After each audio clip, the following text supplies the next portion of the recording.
I could see the comments. I'll have to open my You can't see phone. the comments. Okay, open that up, Mark. Ladies and gents, welcome back. This is a special Marty and Clyde show. Marty's not here. Marty's off doing his own thing. He's off shooting animals out in the woods, shooting at some food. So I thought, why not call on my buddy, Marc Nixon? Thank you so much for joining. Oh, I'm excited. I was like, wow, I'm getting an invite here. This is good. This is going to be a lot of fun. So the way the show goes, this is a preamble for everybody and just also for you, Marc.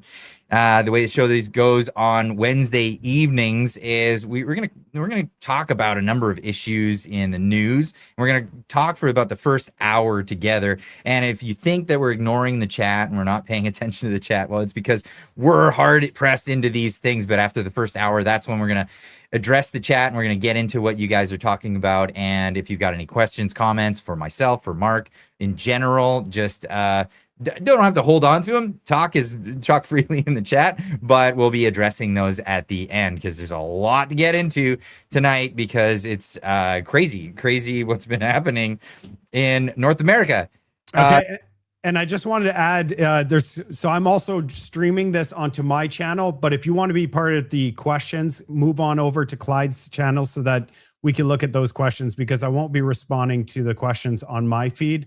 Also, I don't know what Clyde has right now, so I'm in the dark, but we're gonna definitely take a look at what he's prepared for us today, and we're gonna have at her. Well, it's an ongoing feed is really what it is. So, I mean, we're going to be looking at stuff I just pulled up just before we started going live because I've been covering these stories for a while. Anyway, let's get right into it. Marc, it's been a minute since you and I have talked. Actually, we met in Vancouver just before I shipped on out of Canada, and now I'm down here in Texas. Everybody notices the flags now. And I've moved on. You spent some time off in Vietnam. You had an awesome vacation, right? Yeah, I was away for most of July, and I try to tell people, I said, hey, I don't leave. I always work. I did 3 straight years of just, working, grinding, creating content. So that was actually quite difficult for me to step away for 3 weeks. But I got young kids, so I need to, have these memorable moments while they still like dad. Once they're teenagers, they're going to be like, peace. Where's the money? And just peace out. So I just wanted to have that moment. But I'll tell you, I was more stressed out on vacation than I am when I'm working. Because when I'm working, I'm in the zone. On vacation, I was like, man, how do I relax here? I don't drink alcohol, so most people they relax by drinking. For me, my pleasure is actually working. So, but I had a lot of fun. Yeah, I know it's weird, isn't it? But I had a lot of fun. Vietnam is a very interesting country. Very different than Canada. I mean, you go there, there's nobody consuming any street candy, none of that. There's also no homeless people, high trust society. If you dropped your wallet, they'd pick it up right away. The people are extremely hardworking. It's night and day. High trust society. You could go anywhere at middle of the night and, the police officers do not have firearms. They have batons and you don't even see them. I mean, there's no crime in the country. Wow, that's crazy. I mean, yeah, I spent a lot of time in Japan, so I'm assuming it's going to be like a similar kind of feel, except a lot cheaper because I hear the food there is amazing and it's absolutely dirt cheap. You can stay in hotels for basically nothing and you can live the high life for like the cheapest amount of money. It's crazy.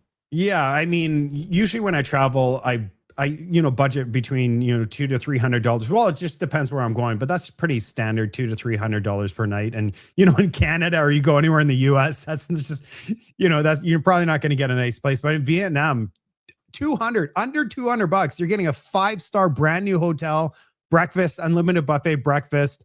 You could probably find places for $25, but why would you if you could you budget for $200? That's still quite affordable. And then just go to the street, eat $1, $2 for Michelin, like the high end, nice meals. Good stuff. Not you know what? That you gotta like go get yourself checked for parasites afterwards.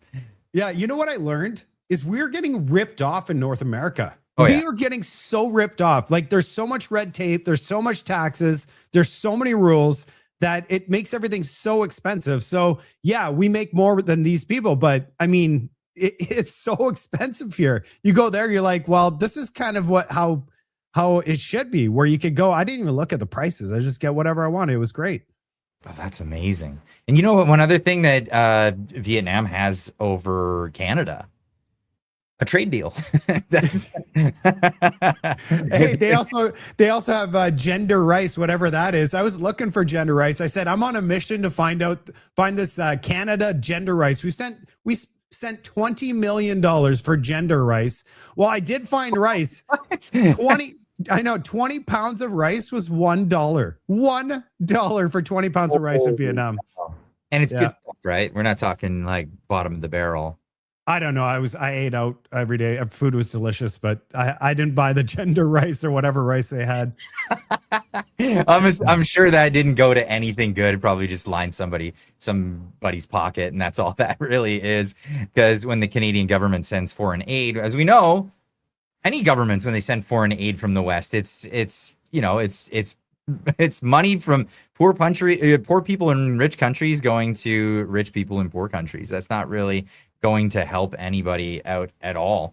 But here's where we are in Canada right now. We're in a situation where, well, I'm not in Canada. I'm in the United States now. I keep thinking back to this. I'm like, holy crap, I'm not even in Canada. I care about this because it's a big part of my life. Most of my friends are in Canada. I mean, I grew up in Canada. I like Canada. I don't want to see Canada go down, but this is just a crazy shitstorm that basically is hitting Canada at this moment. And it's not because of Donald Trump. It's not because of the administration in the United States. America has asserted itself in the world at this point as, here's what's going on. We have a new foreign trade policy, and every other country kind of got on with it. Talk about Vietnam. Vietnam started with I think it was a 40% tariff, and then it went down after they negotiated to 20%, and then they further negotiated it down to 10. I think it's across the board at this point that most countries are sitting at 10. I actually have the numbers here. We can show it on the screen. So here's a list of a ton of the countries that are dealing with the United States at the moment. And we have, Australia, 10% tariffs across the board. That's what they started at. They're still there. Bangladesh started at 37, negotiated down to 20, then negotiated down to 10. 10 seems to be the hallmark across the board. Some of these countries, Indonesia started at 32. Then I remember when they went down to 19 and they were happy about it, but then they eventually got it down to 10. That's where it's going. Vietnam started at 46%. Because they were a closed economy. This is how it works, right? Then they went to 20, back down to 10. Now, Canada can't seem to get this scenario. This has been the MO across the planet. The American economy is where everybody wants to do business, right? It's not, that's no secret to the world. Everybody wants to do business there. So the United States has said, okay, well, there's an entry fee. It's going to be 10% to everybody, but we're going to negotiate you down to 10% so that we can open up your economies and foster more trade across the planet. Vietnam historically had a lot of trade barriers, restrictions. They opened up. Now you can buy American cars in Vietnam, in Indonesia. The Europeans have had to open up to American companies offering their products into Europe. Who's better off? All the consumers. In my estimate, the consumers win across the board, but Canada is this one nation that's the last and only holdout on this whole thing. What's your take on this? Because you're there, you're still a consumer there. Prices are not going down; they're continuing to go up. But you pay the highest cell phone rates in the planet. You pay the highest fees for banking. You pay the highest prices for dairy, for all kinds of things in Canada. And we almost thought we thought we were going to have reprieve on Friday, but it turned out going the other way. Yeah. Well, you know what, what's really interesting about those numbers that you just showed everybody is you have to think all these countries are on the other side of the planet. Yes. Yeah. And Canada, we have the longest undefended border on the planet with the number one economy on the planet. And all they're trying to do is, so basically in Canada, we have cartels. We have the dairy cartel. We have the cell phone cartel. Like the entire country is, a cartel of some sort. It's either grocery store And what the US is basically doing is like, you guys got to dismantle these cartels, and including, and what looks like one of the attributes that destroyed the deal is, we can't get news on Facebook. They got all these restrictions, and they want to charge 5% for online streaming from US giants, so that they could basically funnel that money back into CBC and Canadian content. We all know it's just to prop up those, and it affects independent media like myself and yours for discoverability, because they put their hands on there. So actually the US was trying to do us a favor and get rid of these restrictions. And the liberals, the only thing the liberals think about, is it make life more affordable for Canadians? No. Is it make life better for Canadians? No. The only thing they think about is power. That is it. They don't care what the damage is going to be, as long as they can maintain power. And they know that they got the lobbying groups of all these cartels, and they have to make everybody happy. And then, the liberal insiders, that's all they care about. It was found out, I saw that we had the very best trade deal in the world. They were willing to, get rid of softwood lumber. They were willing to reduce the tariffs on our steel, aluminum. Basically, the deal that it looks like we were being offered was a great economic deal. And the reason that we didn't want that is because the more elbows up, like the strategy of the liberals is, if they, make Donald Trump look bad, turn down the deal, Mark Carney, Doug Ford, and all the liberal people and the lefties, they go crazy for it. So it goes up in the polls. But later on, who gets punished? It's the people that are working in this country. And what's really unfortunate for Canada is 40% of the population is either senior or below the age of working age. So only 60% of the population works, of which 25% of the population works for the government, which is over 5 million people. So you got the seniors, right? The seniors are not working. No, I'm not saying all the seniors and there's a lot of boomers out there that are common sense people, and they want the best for the country, and those are the people I really love. But there's a lot of you really gotta watch about the boomers. If you generalize boomers, they're in the chat. I don't like it. I'm saying that ex-government employees, and there's a big group of people that are not working. They want the benefits, the social safety net. They want the benefit because, the kids aren't really taking care of the parents anymore. So they want the government to take care of them. So we got this huge group of people. Plus they unloaded all the immigration into Canada so that they would vote for the Liberal Party. We know their tactic of what they did.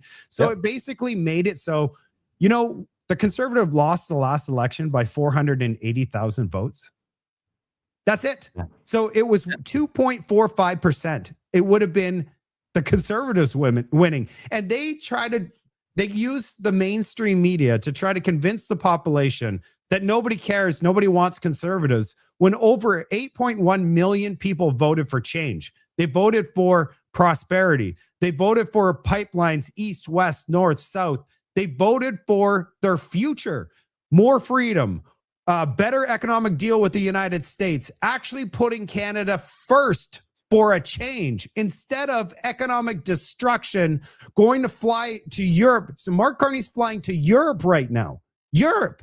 Oh, he's gone again. I didn't know as soon as things hits the fan, he goes to Europe. Goodbye. Thanks for voting for me. Yeah, he's gone. He's going to Europe. And who knows how many commitments to Ukraine he's going to do while he's there. No kidding. And then we have online, we see China is celebrating what's going on in Canada, because there's only two countries that retaliated against the United States. It's China and Canada. So China's on their media, their propaganda media chain. They're all celebrating the Liberals and what they're doing to stick, because they're like, you know what? Our strategy is great. And look, Canada's doing the same. So it's justifying what they've done to the United States.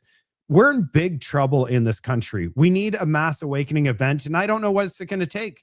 1 million job losses, 2 million job losses. How far does the country need to go before change is required? We're not going to get the change from the Liberal government.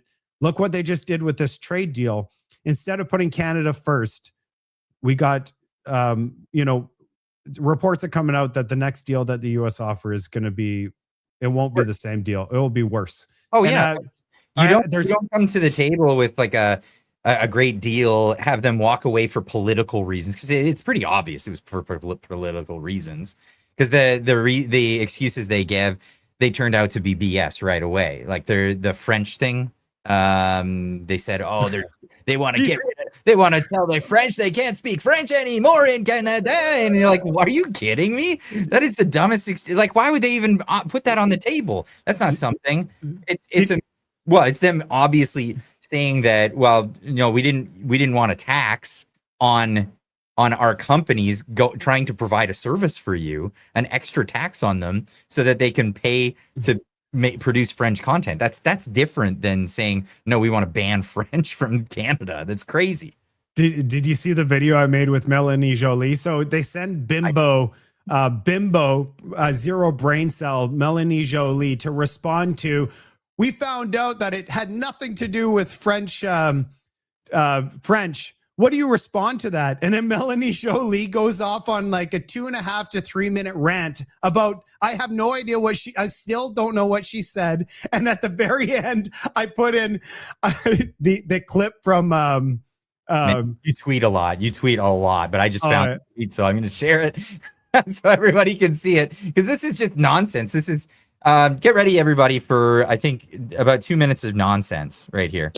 What do you make of President Trump's comments that the Prime Minister was fabricating the issue around the protection of the French language, and how he says that he loves French Canadian people? It's completely 133,000 views.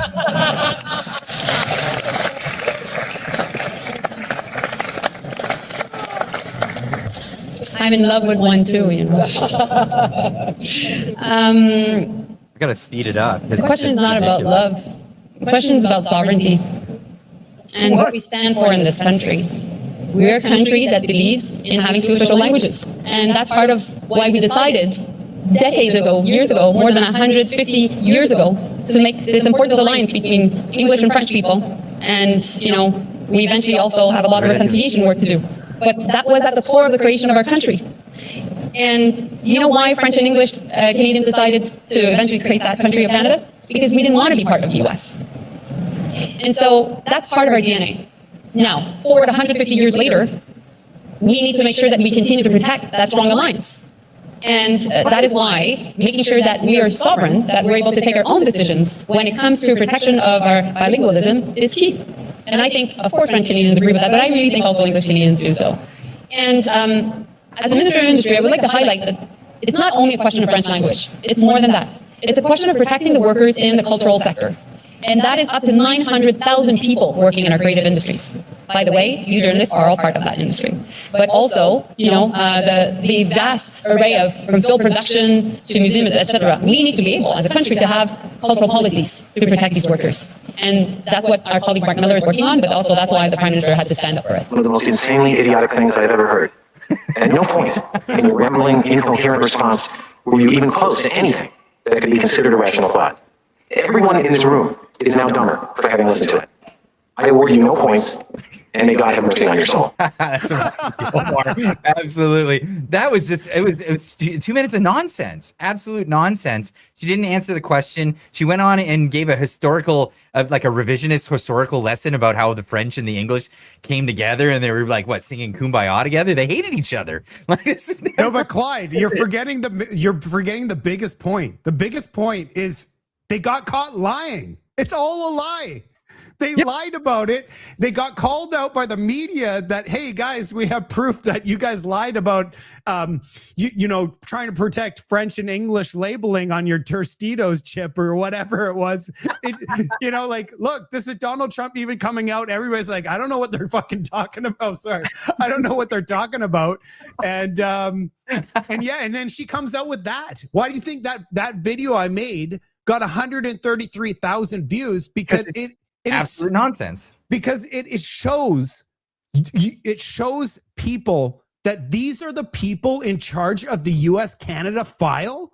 We have these people. I mean, honestly, you could take somebody that is downtown East Side right now consuming who knows what would put together something more coherent than that.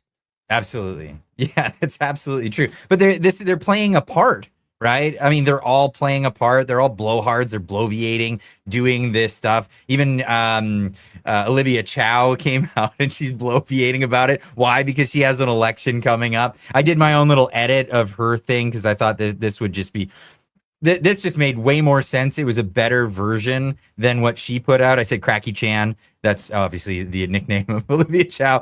Cracky Chan standing up to Trump the Toronto way. I think this is a better version of it. Canada is in a senseless trade war. Donald Trump is attacking us again. But in this city, we stand up to bullies, and we do it the Toronto way. Leave your fobs at your front door. Because they're breaking into your home to steal your car. They don't want anything else. So that they're arresting have guns on them, and they're not toy guns, they're real guns. They're loaded. That's the Toronto way. Give up. You absolutely just give up on it. Like the police suggest, why don't you just lay down the negotiations, leave your fobs at the front door, and just take America, allow America to come in and get what they want. It's so crazy. And then you have guys like Doug Ford that are using this. I don't see, like, Doug Ford's got no election coming up. What's his big gain in this whole thing, do you think? Okay, wait. So I don't know if you know, but I posted on it too. What's wrong with the people of Ontario? So Doug Ford's kiss my butt situation where he's got so much real estate, it's going to be so hard to miss his butt. So he comes out with that, and then they have polls that came out right after that, and he went from not having a majority to now he has a majority. People are so stupid. Yes. It's insane. People are so dumb. And listen to this. This is how crazy this whole thing is. Doug Ford, Olivia Chow, Jason Kenney. Okay, these people said they want to cut off oil and gas to the United States, start tariffing that stuff. They come out and it's like, dude, have you not looked at a map? You guys are seriously this brain dead. So Danielle Smith had to come out today and say, we're not cutting off anything, because if we cut off oil, the pipeline line 5 is going to it goes down. There's no, so listen to this. The people that blocked the pipeline east are the same people that are coming out now and saying we need to tariff the oil. The thing is, there's no pipeline that goes to the East Coast. All of it, the stuff goes down to the US, then back into Canada. So if let's say we charged a 50% tariff to go to the US, they would charge 100% tariff to send it back to Ontario and Quebec, meaning they would be energyless.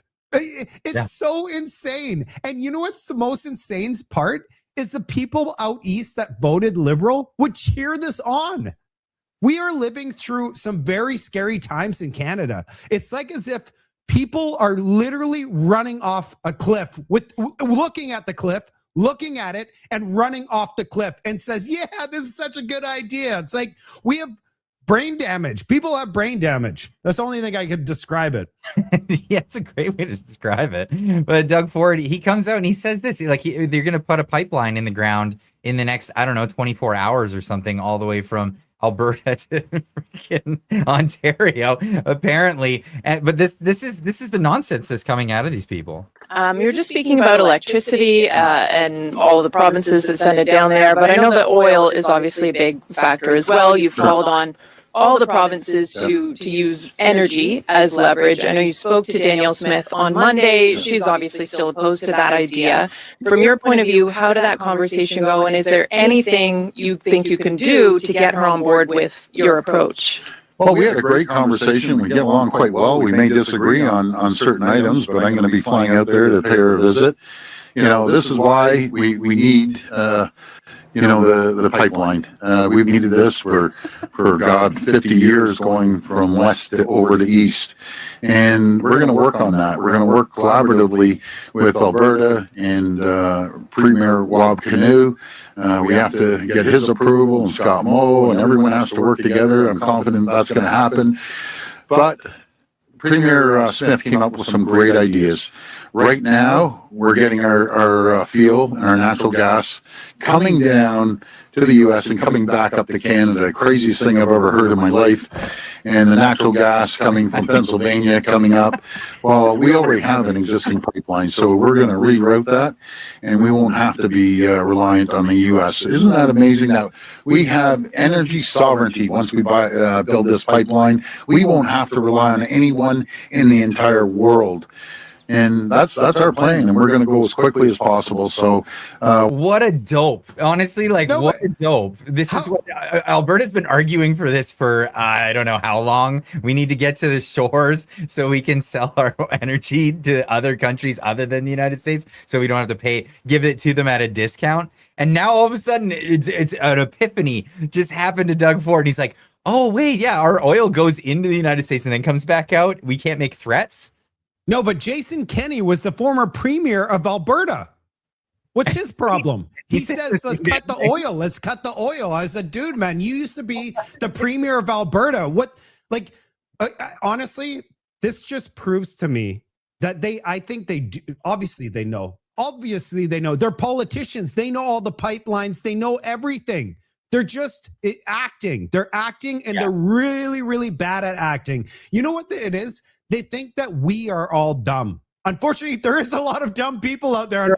They keep voting for these people. Yeah, I mean, they're in power. That makes me realize, yeah, there's a lot of dumb people. It's just I'm calling it what it is. I mean, I don't want to be polite. Clearly there's so many people that I do have to say, I feel bad because there are a lot of people that have to work 3 freaking jobs just to survive in this economy. Yeah. They created this mess where you have to work 3 jobs. Before it'd just be one person working in a household, and you'd be able to have 4 kids, have a boat, do whatever you want, invest. And now their properties are worth millions. And then you have other people, now they're working 3 jobs. Our youth are screwed. They're only building rentals for us. There's no new detached or anything. Like you're going to be renting forever and be happy. And the thing is that people are working so much, they don't know about this pipeline that doesn't go across the country. They're not informed enough to actually know. So they rely on what's coming out of the media. They rely on what's coming out of Doug Ford. And that's what these politicians are relying on, that people aren't informed. So they could say whatever they want and people are going to believe them. Luckily, there's people like us that are showing everybody. And that's why they are going after us. I don't know if you know the story with CTV going after independent content creators for using a 60-second clip in a 20-minute video. And then they're taking other content creators' clips and showing the entire video and just doing like a 1-second, introduction and play the video, right? When did this happen? They're going after Wyatt Claypool. It was just today, luckily, they were gonna Northern Perspective came out and said that CTV on the last moment reversed their takedown, and they were about to get a channel strike. They had like 6 videos that they had tagged or something. They're going after independent content creators. They chose a handful to start off with a batch. They're abusing the copyright system to do this. Like they're not even using the law to go after them. In fact, they're not even using Canadian law. This is the DMCA is the Digital Millennium Copyright Act. It's American law. This is the craziest thing. I have to explain this to people. Canada was so lazy, didn't want to spend the money legislating this, so they just went, "Oh, America." They figured out what we need to do for copyright in the digital age. So they wrote it into their law. So we're just gonna go with that instead of actually write their own legislation. This is legitimately a thing. So everybody leans back on the DMCA, and under the DMCA, there's Section 230 that protects, platforms. Basically, protects platforms against being taken down for the content that's on the platform. If it's like YouTube or whatever, user-based content creator platforms. So the platform's not responsible for what you're saying on their platform, but they had to find a middle ground for copyright issues. So what they did was they said, okay, well, here's here's some criteria and here's what you can sue for. Here's the justification for fair use. The fair use doctrine comes out of the USMC, or it's not the USMC, the DMCA. It sounds so very similar. The Digital Millennium Copyright Act.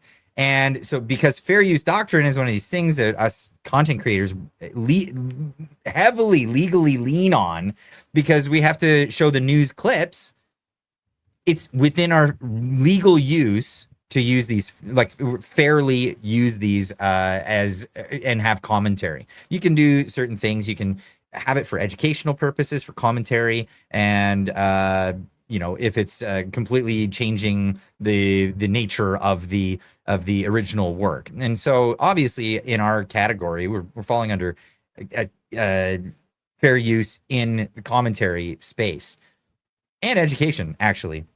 So this is what's so very interesting to me is, and I know it's long-winded, but because the CBC, a state-run broadcaster from the country of Canada, is going after independent creators in Canada using American law, copyright law, and then I'd say a kind of a flawed system that's actually not through the legal system, but it's through YouTube's back end to defraud YouTubers. That's insidious.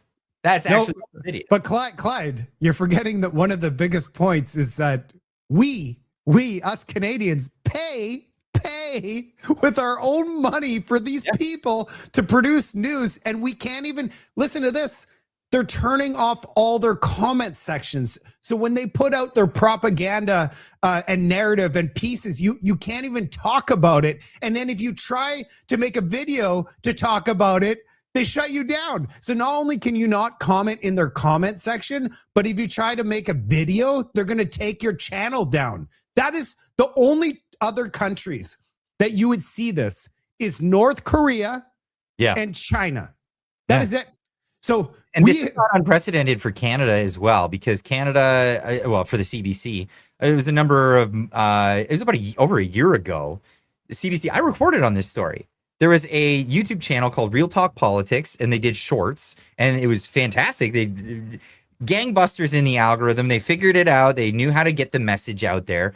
And what did CBC do? They found this. They found it because it was ranking higher than the CBC. That's what aggravated them. And so, what was her name? Nora Young, who used to do the show Spark for CBC. She does this hit piece on this YouTuber and works with YouTube on the back end to communicate with them to have the channel taken down on some nefarious grounds that it used AI at some point.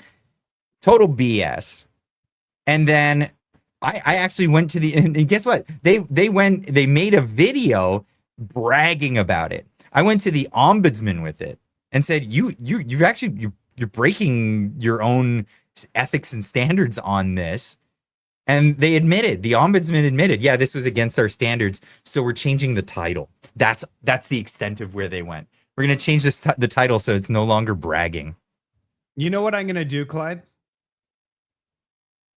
You know what I'm going to, when CBC gets taken down, defunded, dismantled, kaput, gone, we're going to throw a national party in Canada. I'm going to fly you back.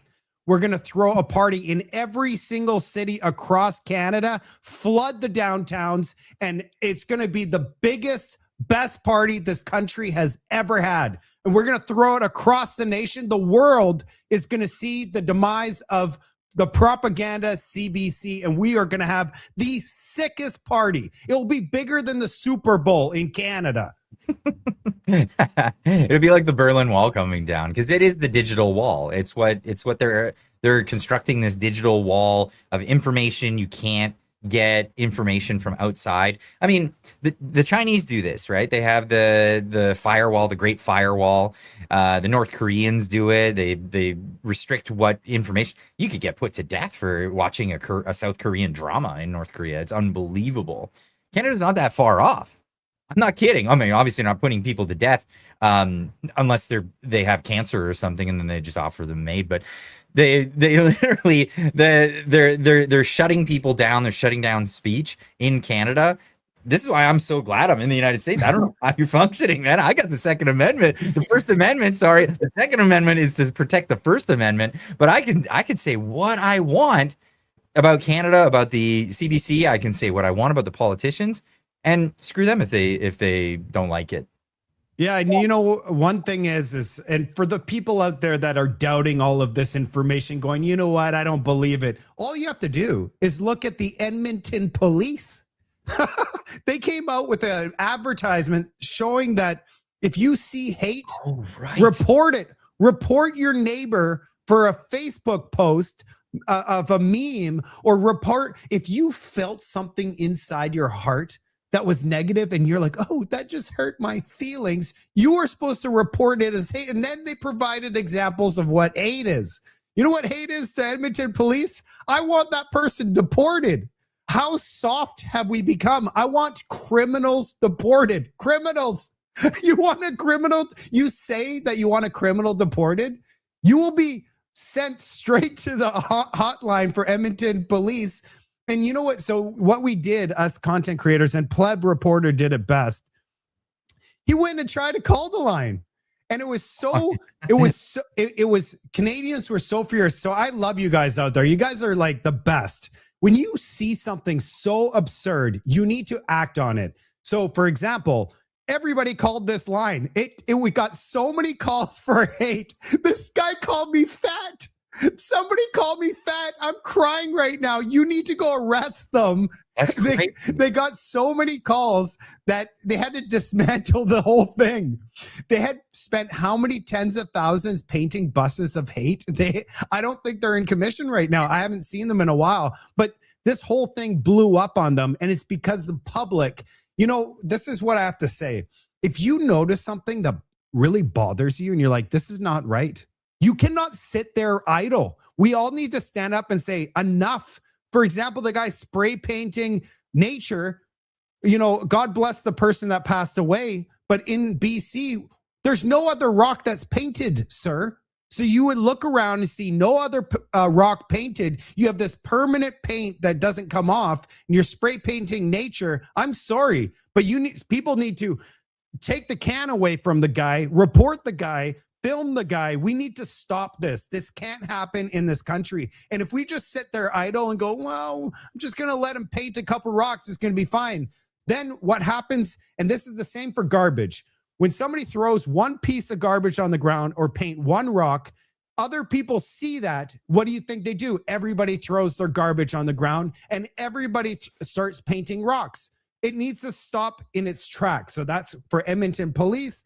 That's for painting and graffitiing our nature. That's for throwing trash anywhere other than a garbage can. We are not a trash society. We need to be treated with respect. If somebody's coming here as a visitor or somebody just got here, we welcome to the country. Treat us treat us better than what you treated before. Learn our culture.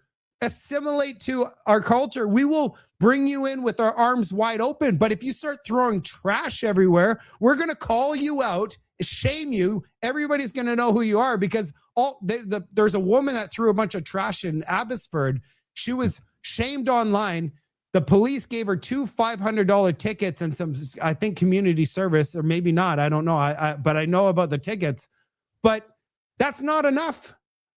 We need to do something as people. We can't just rely on the government because they're failing us. We as the people have a lot of power and we know what to do. And I just gave you what we need to do. By the way, go ahead. By the way, I could see the comment section from my channel. So comment away. I could see everybody's comments. Fair enough. So yeah, I understand. These are the things that we need to do, but here's where the government comes in and they step in and they usurp that energy that people have. And we saw this happen during COVID, where they got people to rat each other out. And it's not a social ostracism thing. It's more of a hall monitor, people with their power trips and being able to rat each other out and tell on each other to the big big brother, government that we have. And I see that coming back. And there's something that happened in Ontario that just happened. And I did a video about it today, but I got to show you this. I don't know if you've seen this. You probably saw this. It was on all over Twitter. But this was out of a small town in Ontario. People freaking out, people ratting on a business for having some alcoholic beverages from America in there. Amid the trade war, the federal government is urging people to continue buying Canadian. The sentiment certainly still strong, which is why some shoppers in Kemptville were surprised and upset to see American wine on shelves at a local grocery store. CTV's Dylan Dyson was in Kemptville and brings us more on this tonight. Dylan. Yeah, Patricia, we were alerted to this by a viewer who said a store in Kemptville had set up a full display in the front of the beer and wine section, prominently selling wine from California. I saw the wine on display this morning, and within hours of contacting Loblaw, the dusty U.S. bottles were pulled from the shelves once again. American wine temporarily back on store shelves in Kemptville, Ontario. I don't know why they would do it. At the Johnson's, your independent grocer, on Tuesday, bottles of red and white CK Montague wine from California were displayed prominently at the front of the store's beer and wine section. I think we should be sticking to Canadian wine, not American, especially what's going on with Trump. It's not my choice that they would do that, but I choose not to purchase anything. It's unclear how long the products had been on the shelves for. A viewer said they first noticed the wine for sale on Sunday. The bottle is still on display Tuesday morning. But when CTV News reached out to Loblaw, the parent company of the Your Independent Grocer chain, it said the wine was put on the shelves without the approval of the store owner. And once identified, it was removed immediately. It bothers me they don't sell it at the liquor store. We're trying to, I don't boycott the States, but I'm not trying to buy anything from the States purposely. It bothers me. I wouldn't buy it. Ontario implemented a... Okay, that's enough. I mean, it's what it is. Hey, Clyde, I think the videos have an echo, so you'll have to click one of the setting items to... I know exactly what's causing the echo cancellation. So I just want to say something. You know what this is? This is COVID 2.0. Absolutely. Remember, they're like, that person's not wearing a mask. They're not wearing a mask. Get him. Go get him. Everybody get him. Policeman. Go arrest him. Beat him up on the streets. Hey, wait. 6 feet. 6 feet. And we all found out the 6 feet and the mask is all BS. It's all BS. The mask, remember we saw the person with the vape, the doctor, he put the mask on, he had the vape, and he said the particles are huge, the vape. But the particles for a virus are tiny, and the vape was just go everywhere, and so the mask is like, the only time the mask is important is if you are sick, wear the mask, because when you talk, you spit. So the spit goes out. So that makes sense. Yeah. But if you're not sick, don't wear a mask. All you're doing is suffocating yourself. You're breathing in your own air. I can't. Then you've basically damaged so many brains out there that people are still. And I saw 2 days ago somebody wearing a mask while driving alone in a car. How is that possible? Like, what are you going to get? You're in your own car. Why are you still wearing a mask? And every time you breathe into that mask, you're killing brain cells because you're breathing your own CO2 back and forth into your... Go take a paper bag, blow into a paper bag for a few hours, and then see how you feel. You don't feel good because carbon dioxide builds up in your body and it kills your brain. It's ridiculous. And now they're doing with this. That's the way you say it cracks me up. Yeah, it's the truth, right? And then so with this alcohol, they're like, oh, they're selling some. You know what really bothers me is I don't like it when somebody tells me what I can and cannot do. In fact, I would go out of my way to purchase as much of that product as possible if somebody told me that I couldn't do it, because who's them to say what I can and cannot do? So right now we got a buy Canadian only thing. Like, we're going to only buy Canadian. First of all, our prime minister, he has zero assets in Canada. 0.5% of his net worth is in Canada and 90 something in the US. He's all American. Before, he needs to sell all of his assets, all of them, into cash. He can't be prime minister. How is he prime minister?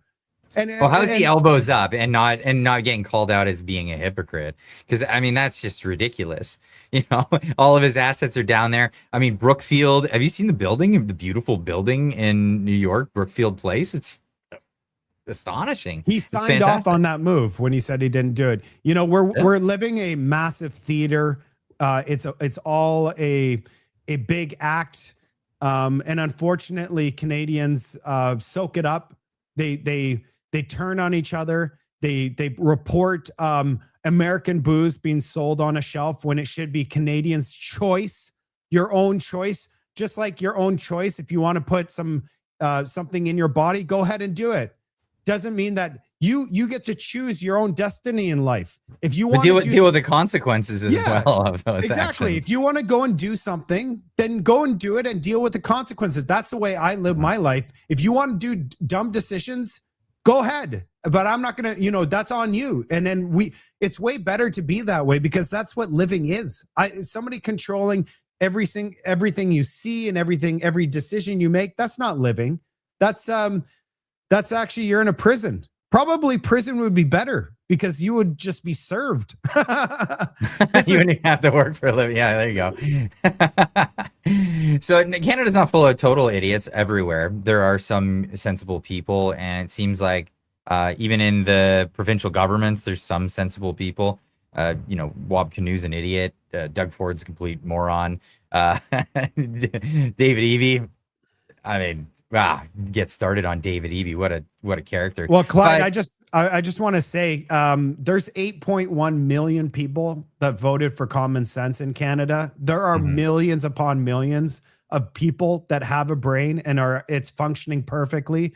And they try to lead us to believe that there's no conservatives with common sense when it's actually a lie. There are a lot of bright people in the country. Unfortunately, there is also the other side that they haven't figured it out yet, and that's okay. Maybe they'll come around. Let's. At the end of the day, we all want what's best for everybody. I mean, when I'm speaking, it's obviously through frustration, right? I mean, I need people to wake up. And then, well, Danielle Smith came to the podium today and addressed these calls to ban oil into the United States, and just proves how ludicrous this is. Although I understand the need to respond strongly to these tariffs, I cannot think of a more disastrous policy decision than cutting off or taxing Alberta's oil to the United States. Doing so would absolutely devastate the Canadian economy. It would not only extinguish the livelihoods of hundreds of thousands of Albertans, it would economically hobble our friends and neighbors in other provinces to the east. Let me explain why. And it's important that this be understood by every Canadian. If Canada were to put, let's say, a 50% export tariff on the 4 million barrels of oil that we export daily to the United States, the United States would immediately respond with a 50 to 100% export tariff on oil and natural gas that they export to Ontario, along with millions of barrels of diesel fuel and gasoline that Ontario and Quebec import from the Midwest. This would bring the economies of Ontario and Quebec to a grinding halt. Meanwhile, all those refineries in the United States that currently use Alberta's heavy oil would start looking to Venezuela for replacement heavy oil and reverse the pipelines northward to get it to Midwest refineries. As a result, we would lose the United States as a customer entirely and likely forever. This would result in the loss of about 500,000 jobs at a minimum, mostly in Alberta, but also hundreds of thousands of jobs in Ontario and Quebec. And if we cut off our oil entirely, what then? The same results, but even worse. The United States would, of course, respond and cut off all gasoline and diesel from their refineries to Ontario and Quebec, right as we turn into fall and winter. And unlike Canada, the United States has strategic oil reserves that Canada does not. So although their gasoline prices will increase, they will be able to keep them at relatively manageable prices, just as they have done through the Iran war. And without strategic oil reserves, Canada has no way to supply Ontario and Quebec with the oil, natural gas, and fuels that they would need in a timely fashion. The Toronto Stock Exchange would nosedive, along with millions of Canadians' investments, particularly our seniors. And small and medium and large energy companies across Canada would shutter and lay off their employees, unable to find a market for their product. There is a better way forward. Yeah, there's absolutely a better way forward, and it wouldn't be these like this idiocy. At the end of the day, the United States came to the table with the best offer that they've given to anybody else in the world. The best offer. Everywhere else got, huge tariffs at the beginning, negotiated down to get to 10%. 10% seems to be like that's the holy grail. I mean, that's what it's going to cost to get into the U.S. economy. Period. Now that sucks for a lot of Canada. Because I think a lot of Canada relied heavily on the fact that foreign investment would come into Canada with the explicit goal of having not to pay corporate tax in the United States, pay corporate tax in Canada, which is lower corporate tax, at the federal level, and then have free access to the United States. So it was cheaper to run and operate a business in Canada with the United States as your sole customer in mind. And that's why Canada, from the perspective of the United States, you have to look at this and say, that's unfair. That's unfair that you're enticing people to come into the country not to sell to your own domestic market, but to only sell to the United States. We should have those businesses here in America. They should be moving here. Why? No, that's not fair at all for us. And then when America started looking at the situation, what businesses can we sell our products to Canada through? And it's extremely limited. And so I think this is a huge mistake that Canada took tremendous. They took for granted the United States relationship to Canada, took advantage of it completely for far too long, and then put themselves in a position that's actually at the disadvantage of if the United States were to ever make any action towards changing that. Because what happens? There is going to be literally tens, hundreds of thousands of businesses leaving the country. That's what's going to happen. You want to hear something insane? So basically, Canada's in a death spiral. And the reason is, and think about this, the Liberals come in, they go this net zero nonsense and destroy our energy sector. We rely basically 95% goes south. If you look at all the pipelines, we got one now, TMX to the coast, but 95% goes south. And they basically thought that this relationship with the US would stay the same forever. So they just basically didn't diversify trade. And what happens is now, after a decade of devastation, they're able to use the fear of Donald Trump when he's just standing up for the people of America, which is perfectly fine. Canada should stand up for the people of Canada. We should be able to have the best deal with the United States and also be the richest country on planet Earth.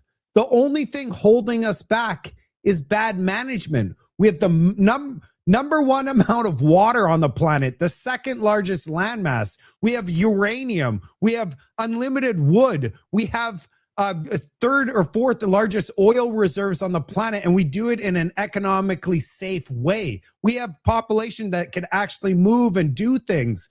We have access to the number one economy on the planet. We have everything. The reason we are so poor is because we have the worst managers imaginable. Yes. They get rich, we get poor. That's how it is.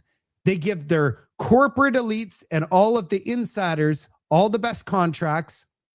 They tell us that we can't buy US booze. They tell us that we're not allowed to travel to the US elbows up. They turn everybody against each other. We putting us into groups with race and different things. We don't care about race. We love all people, but they do it in a way so that we are too distracted, and then they control the media. So we have a big problem in Canada, and the more that people wake up to the fact that we are being decimated on purpose, this is all on purpose. We don't have to be this way. If we just had the right people and if everybody woke up tomorrow and just said, you know what, tomorrow we are no longer going to work. And we're not going to go back to work until we decide that the entire country is abandoning all of these anti-energy policies and we start building real projects tomorrow. Like just build. Enough talking, start building and start acting as if our life depended on it, because it does. It does. We cannot, I posted on my Twitter X account just so that the elbows up fans would understand it's not going to happen, but I just put it into perspective. If Russia decided to come to the Arctic North and attack Canada to take us over, you're sitting ducks. America's the only ones that are going to take care of it. But if America says, yeah, you're on your own, think about it. Are we are elbows upping our number one partner, trading partner. How fast would they change their mind and say, you know what, maybe we should be partners with the US? Like, well, actually, even before any invasions take place, I think that it would be wise for the United States to say, in the next round of like, okay, well, we're gonna do stuff, back to Canada. If you're gonna retaliate, if you're gonna put these giant tariffs on the United States, perhaps one of the things we should do is just say, put it on an announcement. It wouldn't cost the U.S. $1. It wouldn't cost the taxpayers any money or cause inflation to go up in any way. From the Canadian side, products coming into the United States, we could say we're no longer gonna protect boats going to and from Canada.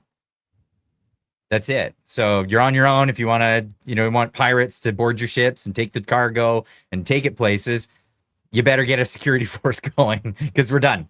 We're not going to do it anymore. And good luck. Good luck, everybody. I think things would change very quickly on the Canadian side. I mean, how many billions of dollars worth of trade is going up and how much there would be no insurance. Canada wouldn't be able to get insurance on any of these shipping cargo like that. That would be the end of that. And people would be like, well, I'll only ship to the United States. And if you want to buy it, you buy it through the United States into Canada if you want that, Canada. I mean, this is the thing. Canada doesn't realize that if America really wanted to go after Canada and hurt Canada, it would be very easy. It would be very easy. But the thing is, people don't have this hard feeling against Canada. And Canadians specifically, like Americans are they're like, we love Canada. What are you talking about? Canada, great people, all of that stuff. Why is your politicians saying all that crap? That's stupid. Really, that's the reaction that people get. And that's why Donald Trump, he keeps, poking the bear and saying funny stuff. Like the idea of turning Lake Ontario into Lake America, I think is freaking hilarious. And America laughs at this because it's funny. It's funny that he could just do that. And then what are you going to do about it? We all call it Lake America now. If you don't like it, well, SOL. In fact, I made a new design for everybody. If you want to go check it out, this is the Lake America design for the Lake America shirts that are now available. We definitely went with a design that looks like you just went and visited some like lake house vacation spot from the 1980s or 90s. So go check that out. It's subtle. A lot of dummies won't get it, and you'll be able to get that signal from a lot of the cool people in the crowd. But it's up on the store. The link is in the description down below. If you're in the United States, you can get it on Amazon as well and save money on shipping. But it's not just there, right? Some of the good Canadians that have a sense of humor are even jumping in on this. We got National Roast here with this good one. He says Trump renames Ontario Dontario after public spat with Doug Ford. Nice. That's pretty good. And it's great, man. It's great because this is what we need, right? Canada always tries to pride itself, or you always remember this. Canada was always this like, well, we got a great sense of humor, unlike those Americans. We'd always hear that, right? It's like, no. Canada's the one with no sense of humor in this whole thing. Well, so lefties have no sense of humor. It's because they can't come up with cool things like, they're not that good at making memes. They're not that good at they're so dry. That's not academic, it's just, the thing is they're not good at it. So they get mad. They get so mad that, one thing that I'm really looking at right now and trying to see is Mark Carney, what he did with this trade negotiation, it appears that he went and strung, because they said, oh, this is a great deal. Donald Trump said it was a great deal. Mark Carney said it was a great deal. We're going to have this amazing trade deal. And 1 minute before 12, they tear it up. They did. Mark Carney did that to embarrass Donald Trump, to make him feel embarrassed, and then come back and look at me. I'm like this globalist guy that could do, harm Donald Trump. So I have a feeling that Donald Trump's going to have the last laugh. And by far, definitely. You're absolutely right. That prediction is solid. No, that's actually absolutely the way it's going to go. For the comeback. I'm like, wow, that was really ballsy for Mark Carney to do that. Donald Trump's going to wipe you up, man. Like, yeah, you're going to put yourself in a tough position. So I'm looking forward to seeing what comes next. And it could be severe for Canada, unfortunately. There was an analysis done where if the United States wanted to take over Canada, which they aren't, I'm just saying the analysis, it would take 15 minutes. They would get a bunch of the Blackhawks and some other helicopters. They'd fly to all the municipal buildings and government buildings. Within 15 minutes, the country would be taken over. Can you believe that? 15 minutes. 15 minutes. The cops wouldn't even, there would be like, yeah, we're so sorry. Like, here, take it. It's done. Like the country's keep your fobs at the door. That's yeah. Oh yeah, here, take it. Just take it. Take it. I'm so sorry about the elbows. Sorry about that. What is it? I think it was the Globe and Mail. They worked with military leaders to figure out a scenario if there was a land invasion from the United States. And and we're talking experts on military operations and looking at what Canada has militarily and what the United States has, and even at its current standing, with, even if they had depleted this or that. America, they said, at worst would take 2 weeks. No, 15 minutes, Clyde. No, at worst. 2 weeks. Professional said 2 words. If a Black Hawk helicopter came with the whole weaponized discombobulator, man, or the Trump discombobulator, they pulled out in Venezuela, like heavily guarded, like just sucked them out of thin air, like so, like it's just I don't think. Did you hear about that? Did you? Okay, you heard about the Venezuela thing. Did you hear about the discombobulator? Yeah.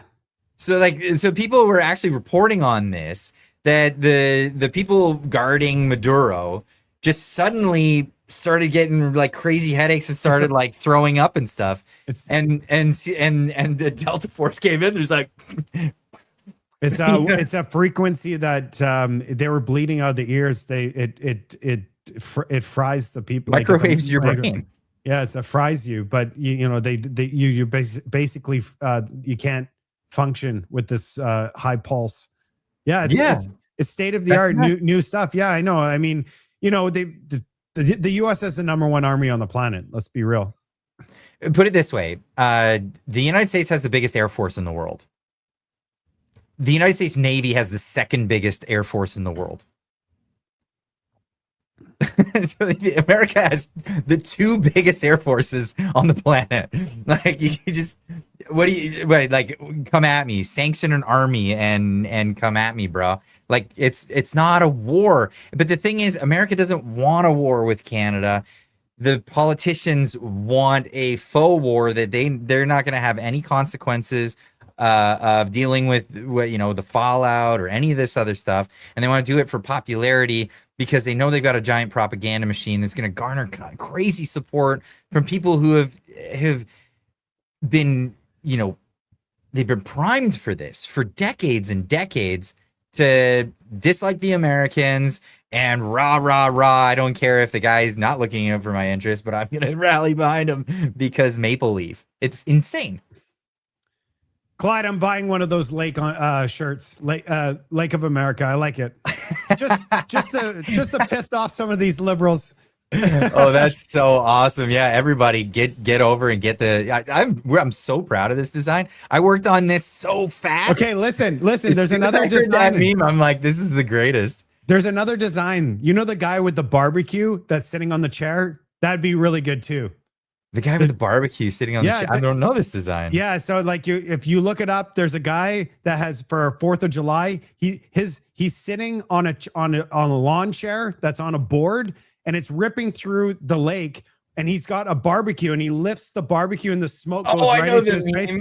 I know the meme. That's the Yeah, you just put that there. That would be perfect. Just perfect. Oh, that's so awesome. I love that. I just thought a speedboat with the American flag. Lake America. I definitely like that. But yeah, head on over to the store. The links are in the description down below. Get yourself one of those, and we'll get those out to people, and you can go piss people off. Other people are pissing people off and doing it for fun, out of spite and whatnot. There's this one house that went viral today in Calgary with American flags and Trump flags on it.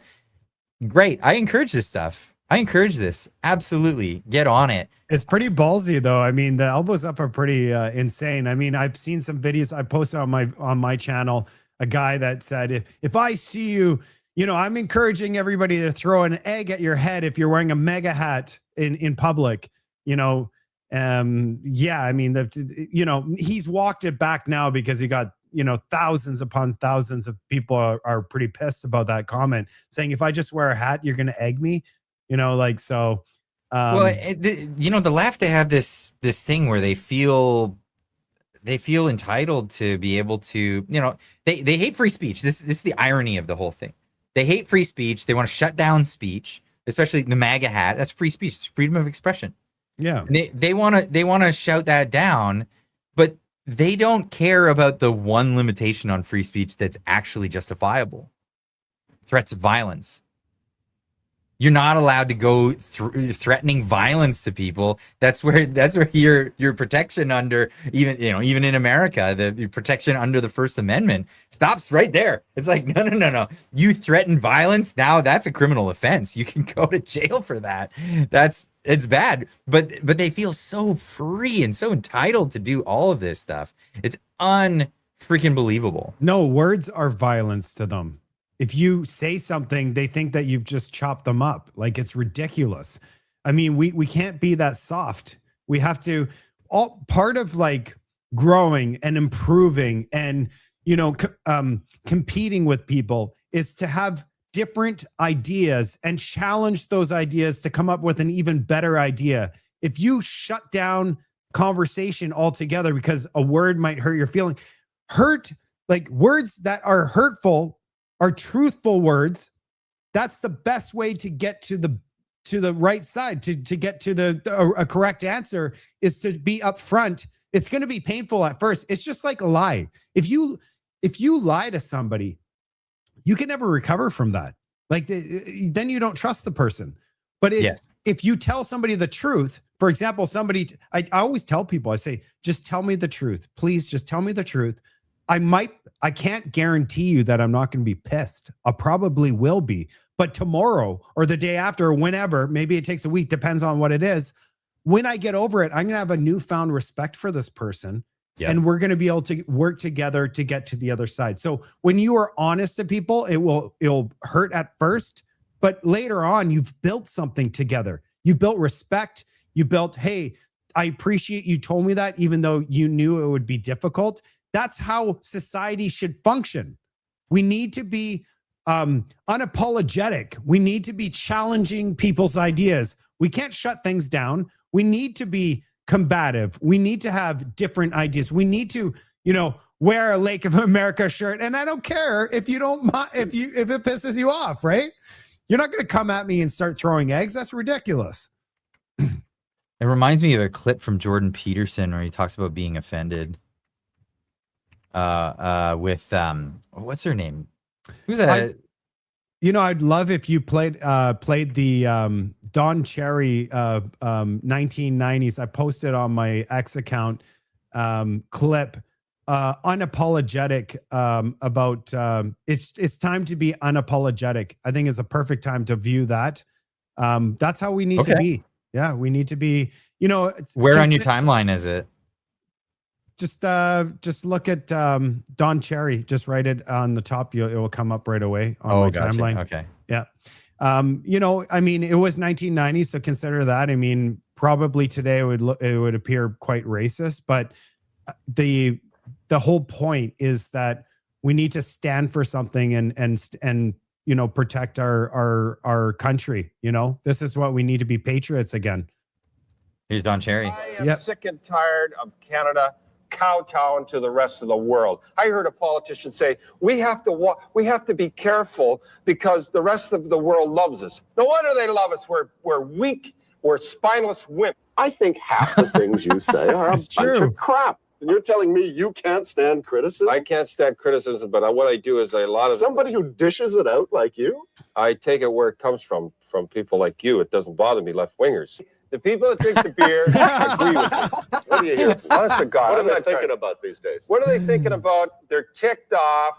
They're ticked off, and I try to tell you this, they're ticked off at the foreigners coming over here earning the dough. This is what I hear from.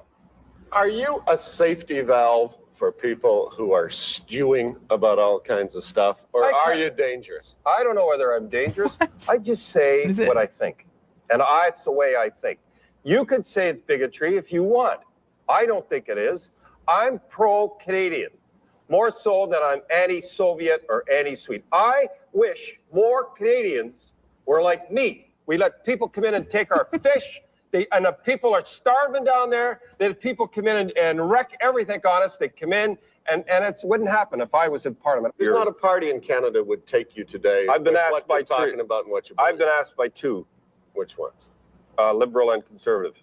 And they want Don Cherry in there talking about Especially the complaining conservative. about the immigrants. They Especially want the people that conservatives. people like. That people like on TV. How could you not like me on TV if you're a Canadian? Good old boy like me. This guy, he had the cojones to just say whatever he wanted. He could have been the Donald Trump of Canada, the guy who's just not unafraid of just saying it and offend all the precious little snowflakes. But who cares, man? But that's what needs to happen. We need people to speak truth, right? Speak truth. Yeah. Speak from the heart and actually fight for this country. Like it's like that, like you care about it. Like we need to go back to being patriots for our country, putting our country first and fighting for something. That's what gets people up and start like actually working hard for something. We've taxed people to there's no incentive to work hard in Canada. 50% of your wages goes to taxes. Yep. If you make more, you get taxed more. And then you see us throw money away across the planet for poop signs and gender this and equity that. And then you see people suffering on the streets where they can't afford to eat food and people are losing everything. Like we've seen basically the insolvency rate is back to where it was in 2008. Right now, when they're telling us affordability is the best it's been in over a decade, we're the fastest growing economy in the G7. We're seeing people get None of that is decimated true. right How do they get away with saying that stuff? It's because they control the Statistics Canada. It's all the numbers. They don't show us where the numbers come from. Like if you ask, you just see it says, they don't. I look at all the numbers. I'm a numbers guy. I mean, prior to me making content, I was a commercial real estate expert doing commercial loans for 14 years. All I do is look at data sets and sheets. I go into all of the stuff. I look at it and I try to piece it together. I also publish on X some of the, data sets when they come out and give my take on it. And they're not fully transparent. And often they fudge the numbers by unloading millions of people into the country. But then you look at the other side where our standard of living, like right now, the median income in Canada is 55,000 and America, it's 90,000. We used to be at par before the Liberals took over. We had our dollar used to be stronger than the dollar. US. The dollar goes further here too in America. Gasoline right now is expensive. And my friends here in Texas are like, wow, this is crazy expensive. You know what it costs for a gallon of gasoline? I filled up at 209 yesterday. It's about 350 average right now. And that's expensive. For a gallon. Yeah, a gallon. So yes, it's just for everybody that the Americans out there in Canada, we do liter and it's $2.09 a liter, which is eight something, 8.50. So it'd be like I would say it's what, $7 a gallon, 6.75 a gallon. This is in British Columbia. This is how you do this. So you say to Grok, you say, hey, in Texas right now, it's $3.49 a gallon. How much is that converted to liters and Canadian dollars? Got it. So $3.49 per gallon. First, let's convert that to liters. A gallon is about. Can you just skip to the answer? Sure. 3.49 US per gallon is about 92 cents US per liter, or $1.28 Canadian per liter. Dude, I just filled up at $2.09 a liter. That's insane. That means that's insane. That means it's all taxed. They're taxing us. It's all taxed. You know what's crazy? They're taxing us so that Canada could control the weather. Imagine that. We're going to be able to control the weather, guys. They're going to talk about this in the future, Mark. They're going to be like, yeah, so like a few hundred years ago, they had barber surgeons and they convinced people that if you let blood out of them and filled it into a bowl, they could cure the common cold or whatever. And they would take the blood and then they would wrap it around a pole, and it was the barber pole, right? And then they're like, about 100 or so years later, they taxed people to change the weather. It's the same idiocy going on. You're like, what? Yeah. They actually, they taxed them into poverty as well. Like it wasn't like spare money that they could afford. No, they taxed them so bad that the economy crashed. I'm just waiting for the day that they're going to be able to tax the sun. We're going to be able to control the sun. How much sun we get? I can't wait for that one. You know what's crazy is like Bill Gates Foundation, they actually wanted to put stuff in space to block the sun. Yeah, I saw something of that sort. You know how insane that is, considering this global warming thing is not actually happening. No, but listen, global warming is good. Look at them. All of the civilizations in history, when it was warm, is when they flourished. They had more food, more everything. Oh, sure, absolutely. When it gets cold, we're screwed. If it gets cold, we're so screwed. If the planet gets cold, you can't grow anything. Things are done when it's cold. So every civilization, like the Roman era, as soon as it got cold, they got famine, and then they're done. Like the civilization's finished. Cold is terrifying. Cold is bad. Heat is good. Heat is good. Yeah, heat's good. Heat, like they always say, hey, we got these mega storms, and there's just so much moisture in the atmosphere. Look at how much rain's coming out. The planet's climate has been changing since the beginning of the formation of the planet. It's always been changing. And if you look, it's like, have you ever thought like, 20, like us modern, humans on like looking back at history, there's very little information. Like what happened? And I guarantee you it got cold. It got cold. What's really weird is in California, I think they were digging up for a freeway, and they dug up human bones, like from over 13,000 years ago, and they just went, oh, can we just bury that back? Like it totally screws everything. Yeah, that timeline doesn't work. Now we're gonna have to give the land to them.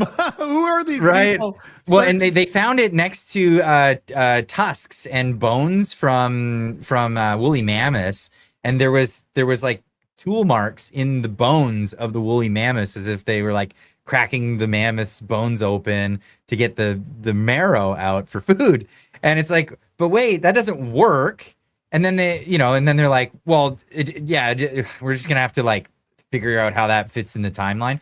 Okay, but why are they not digging in any of these other places in North America around the 13,000 timeline levels under the earth? And they say, well, because there's nothing to find. We wouldn't go there. That's just it. That's just the answer. Because our theory says that nothing will be there, so we just don't look.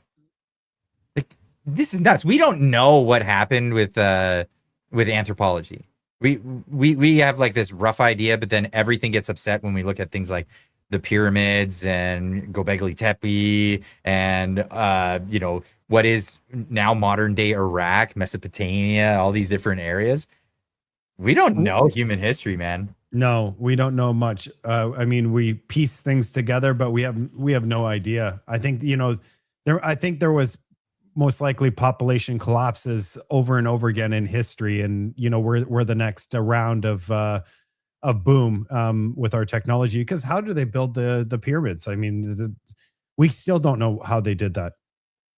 And it's not even just the pyramids too. I mean, there's there's this place in Iraq where they have these giant, like big pieces of rock that are way bigger than anything in the pyramids that got moved from a quarry to this other area. And they can tell where it came from and where it moved to, but they're like, what? It's like the size of a building. Like, how did they do that? Like, it's astronomical. What had been done in the past. We don't know how long ago that was. That's just insane. So to think that we've got a tight grip on this weather thing, and it's just a one greenhouse gas. We just cut that stuff out, and then we're Club Met everywhere on the planet. It would be great. That's crazy. Because of that, Bill Gates Foundation wanted to blot out the sun. So this is where I was getting at. So like, if they were to blot the sun out with this thing out in orbit, you can't undo that. It's what's done is done. Now you got this blot that will make the Earth colder. Like, actually do that would actually make the Earth colder. Unlike the fake warming that they're perpetuating this idea. That's insane. That's absolutely insane. It's bonkers, and we shouldn't like just accept that people will do that. No, I mean, I think that the people are obsessed with controlling things. Look at us in Canada. We have to micromanage and controlled from every aspect. Well, you know what? You nailed it right there. And you're someone who works in business, finance, all of that stuff. And you know that micromanaging anything will ruin a company. Yeah. Any owner of a business, if the business grows, the first thing that they have to do is learn how to trust the people that work with them. You empower people, because people want to do the right thing. People want to contribute. We want to feel useful. We want purpose in life. And when you take that away, then we're empty vessels fighting each other on the streets. And that's where we're at right now. That sucks. And I've worked in environments like that where you get management that micromanages everything. You're like, yo, just trust me. I'll get the thing done.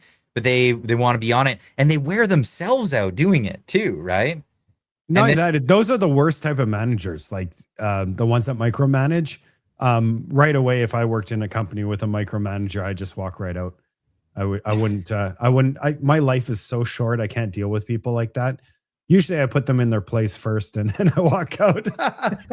Well, yeah, not everybody has the foresight to do that. But yeah, take Marc's advice, folks that are listening to this. If you work for a place, a lot of times there's no changing that. There's no convincing the guy not to micromanage. Your better bet is to cut tail and run. No, it's unfortunate because usually the people have good intentions, but the problem is that some people have really deep insecurities, and their ego is also a challenge for, like, I built this company, or like the ego really gets in the way, and then they're also deeply insecure. So those people are dangerous. I mean, they're not great qualities, and your life is really short. You grow really quickly. Things happen.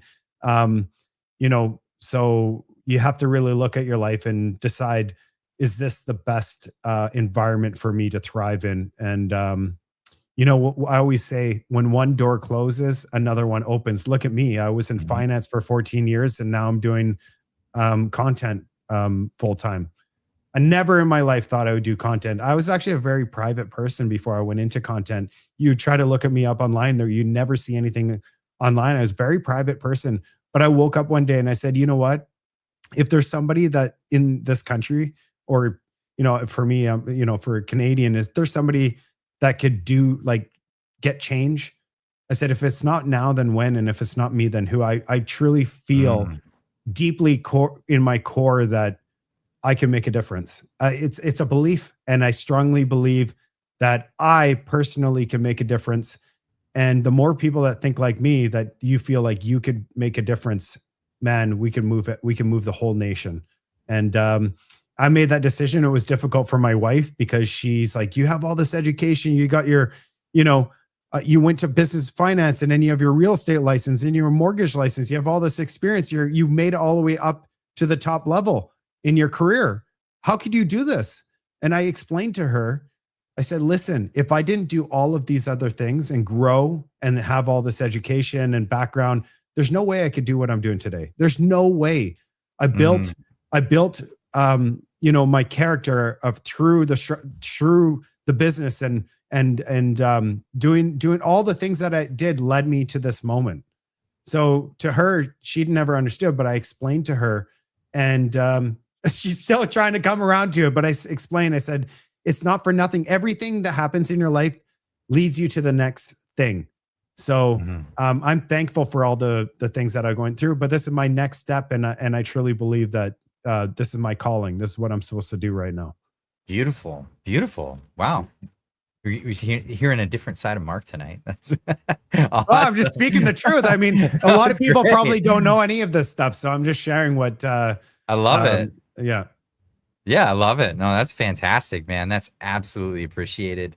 I took the other approach. I fought, and it just got to that point where, as an American citizen living in Canada, I had to cut ties. I had to break loose, go get it, go somewhere else. And you have to take care of your family. Number one. I have friends, family. They've left. They've gone to the US, which is great. I have so many places I could go visit, so much family and friends I could go visit. So you never know. Like, I mean, right now I'm all in on Canada. I mean, I was born here. I love this country. But you never know where the future will take me. I mean, we're going down some pretty scary place right now. So I'm really hoping that I make that difference that I'm looking for, because we need change immediately in this country. Well, I got your back, and America does too. And the thing is that Canadians, a lot of Canadians will probably feel isolated. This is why I want to bring the message to the United States of what's happening in Canada. There's so many podcasters. They don't know what's going on, and they're just confused. You hear about it, they're talking about it, and they're like, "What is up with Canada?" I want to bring that story to them so that Canada will come, or the United States and the people of the United States will back up the Canadian people once something can be done. We've seen it. Canadians stand up to the government. What happens to the Canadians that stand up to the government? They get beat up in the streets. That's what happened to the Freedom Convoy. Those people were heroes during COVID. And then they spoke up against the government, and everybody rallied behind them until the government said, you're not allowed to stand up for these people. We're going to cut your bank accounts off. And then people just went away. That's why I'm looking forward to seeing what Donald Trump's next move is. He's been embarrassed by Mark Carney. It's time for him to make the move. I mean, he sees what he made a calculated error.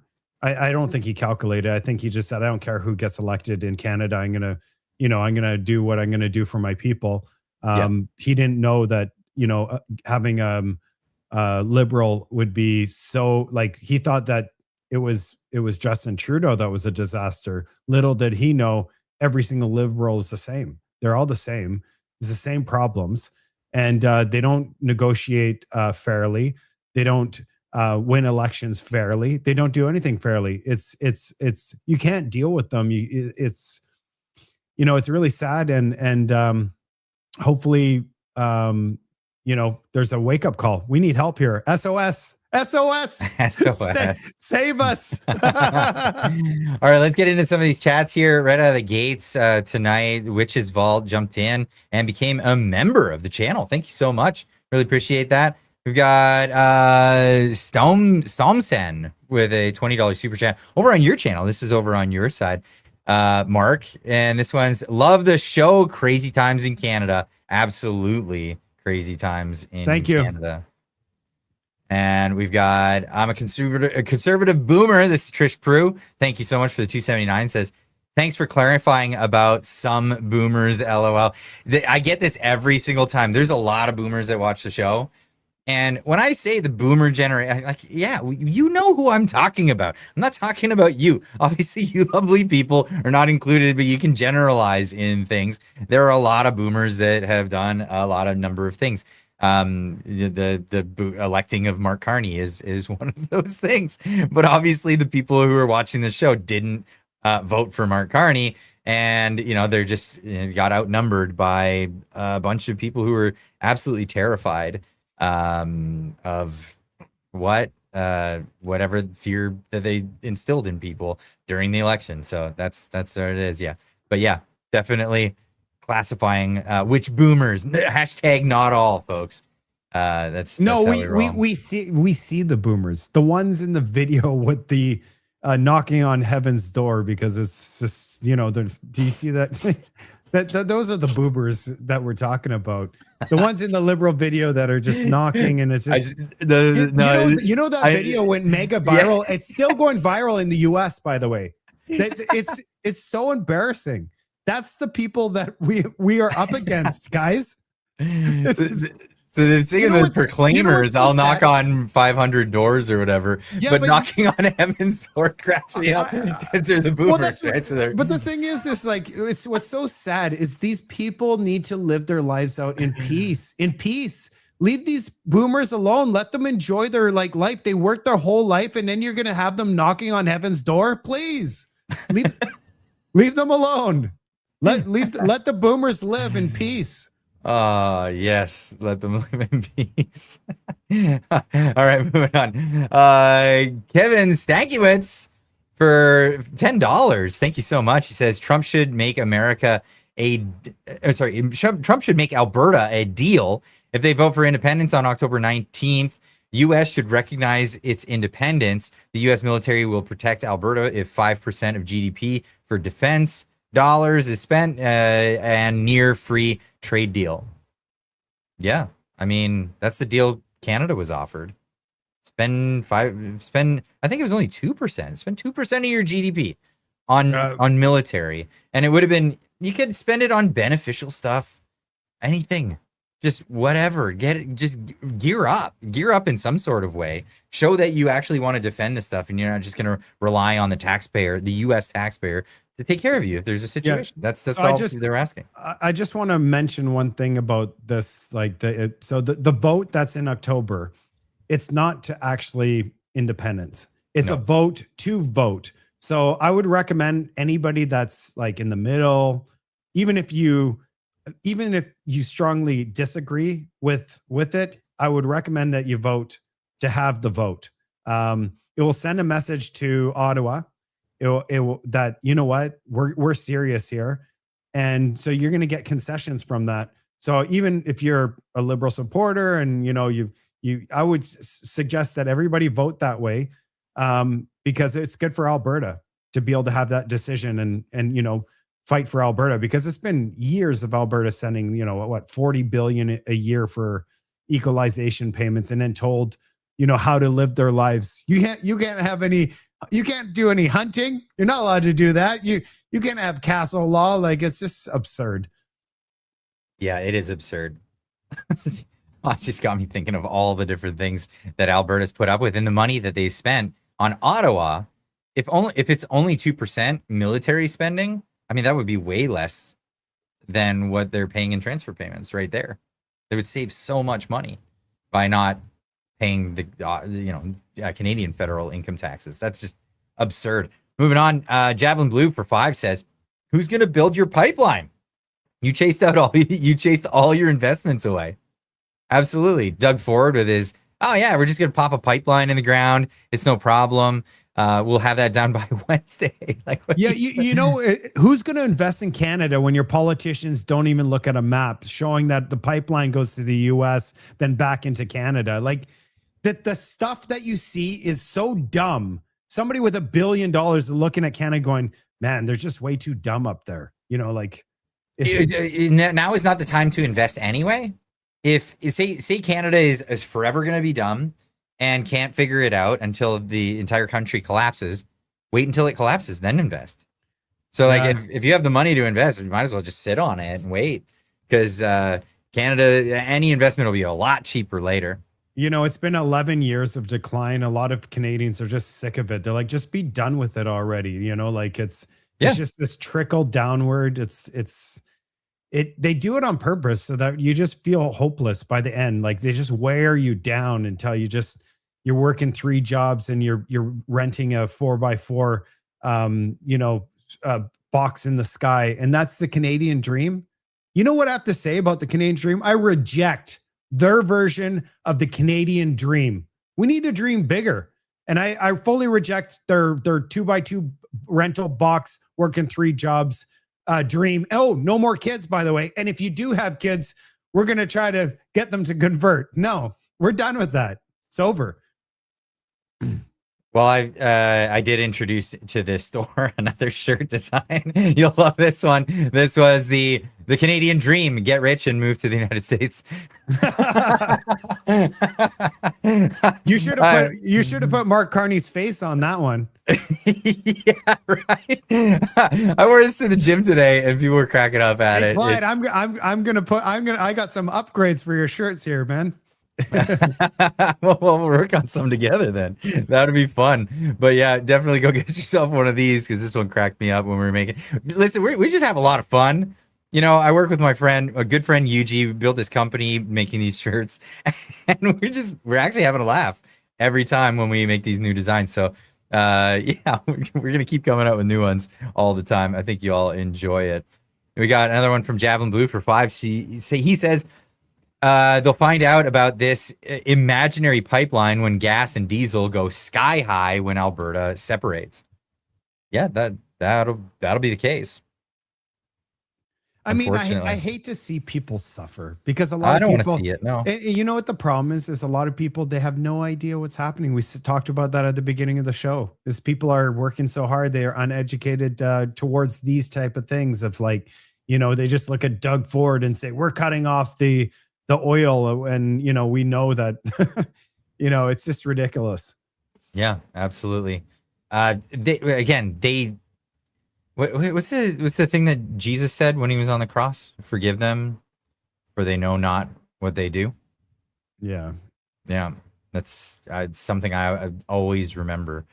But it's really unfortunate that these politicians don't actually have to bear the consequences of their own actions. Javelin Blue and another 2 says, wait until the foreigners turn on the police. Yeah, well, that won't be nice. That won't be a good situation. Not at all. We've got a bunch of foreigners that are turning on each other in the streets. I mean, what do you think of that, Mark? Like, they bring these people from other countries, and then they have their own like domestic. They're having their own domestic fights with each other, but in the streets of Canada. Like, it's unbelievable. We saw this over and over again. Every couple of months, a new thing flares up. The thing is like, if I travel, say I travel to the United States or Mexico or any country in the world, when I come, I'm in my best behavior. I learn the rule. I learn the rules. I follow the rules. And not only that is I'm clean, like really clean. I'm clean here, but like I'm a guest. And if I was coming, say I do move to the US and I become a citizen of the US, I would be like on my best behavior. I would be trying to build communities and contribute to the American life as a contributor. So these people are coming here causing problems. I mean, if you're not coming here to contribute, you need to go home. I couldn't agree more. Absolutely.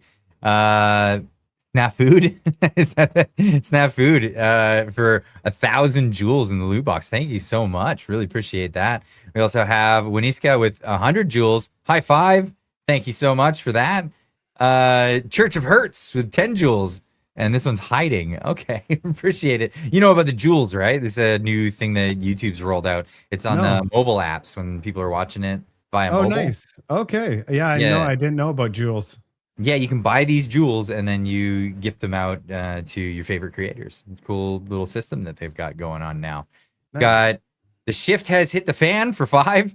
Thank you so much. He says, I don't know about you guys, but I'm totally willing to pay $14 for a tomato and lose my job so Carney can win some by-election on Friday.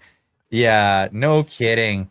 I don't know if you, I don't know if you saw, but I tweeted, I said, you know, and it really pissed off the Liberal supporters because it's so true. It's like, you know, the price, I did the Shrek, the Lord Farquaad. Yeah. This is the price, you know, like I know, you know, basically I basically did a quote and I said, you know, I did it all for, right here. I know many of you will lose your job. Even more will skip meals or just stop eating altogether.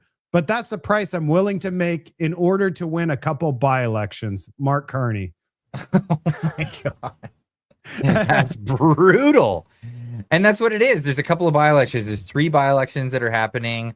What is it, on the 31st? Yeah, like 31st. this week. Yeah. And this is what it's all about. And you know what they're going to do? They're going to come to the table and they're going to make a trade negotiation with Donald Trump, probably right after. I don't know. Like, I mean, you know, I don't think they know what they're going to do. They walk this stuff back so fast and don't talk about it. You know, but think about it. Think about this. They might be calculating that they just. So I posted on my account this video for people. Go onto my Twitter account. Go down to and not for us because it's a 7-minute video, but it's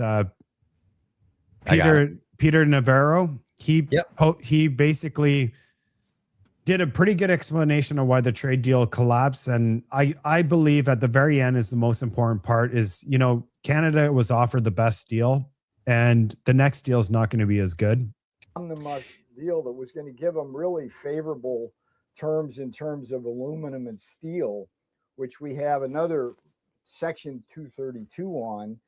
And that's like our bread and butter here. And I just want folks listening here at C-SPAN to understand that this is not a partisan issue here in this country. This is not a Republican or Democrat issue.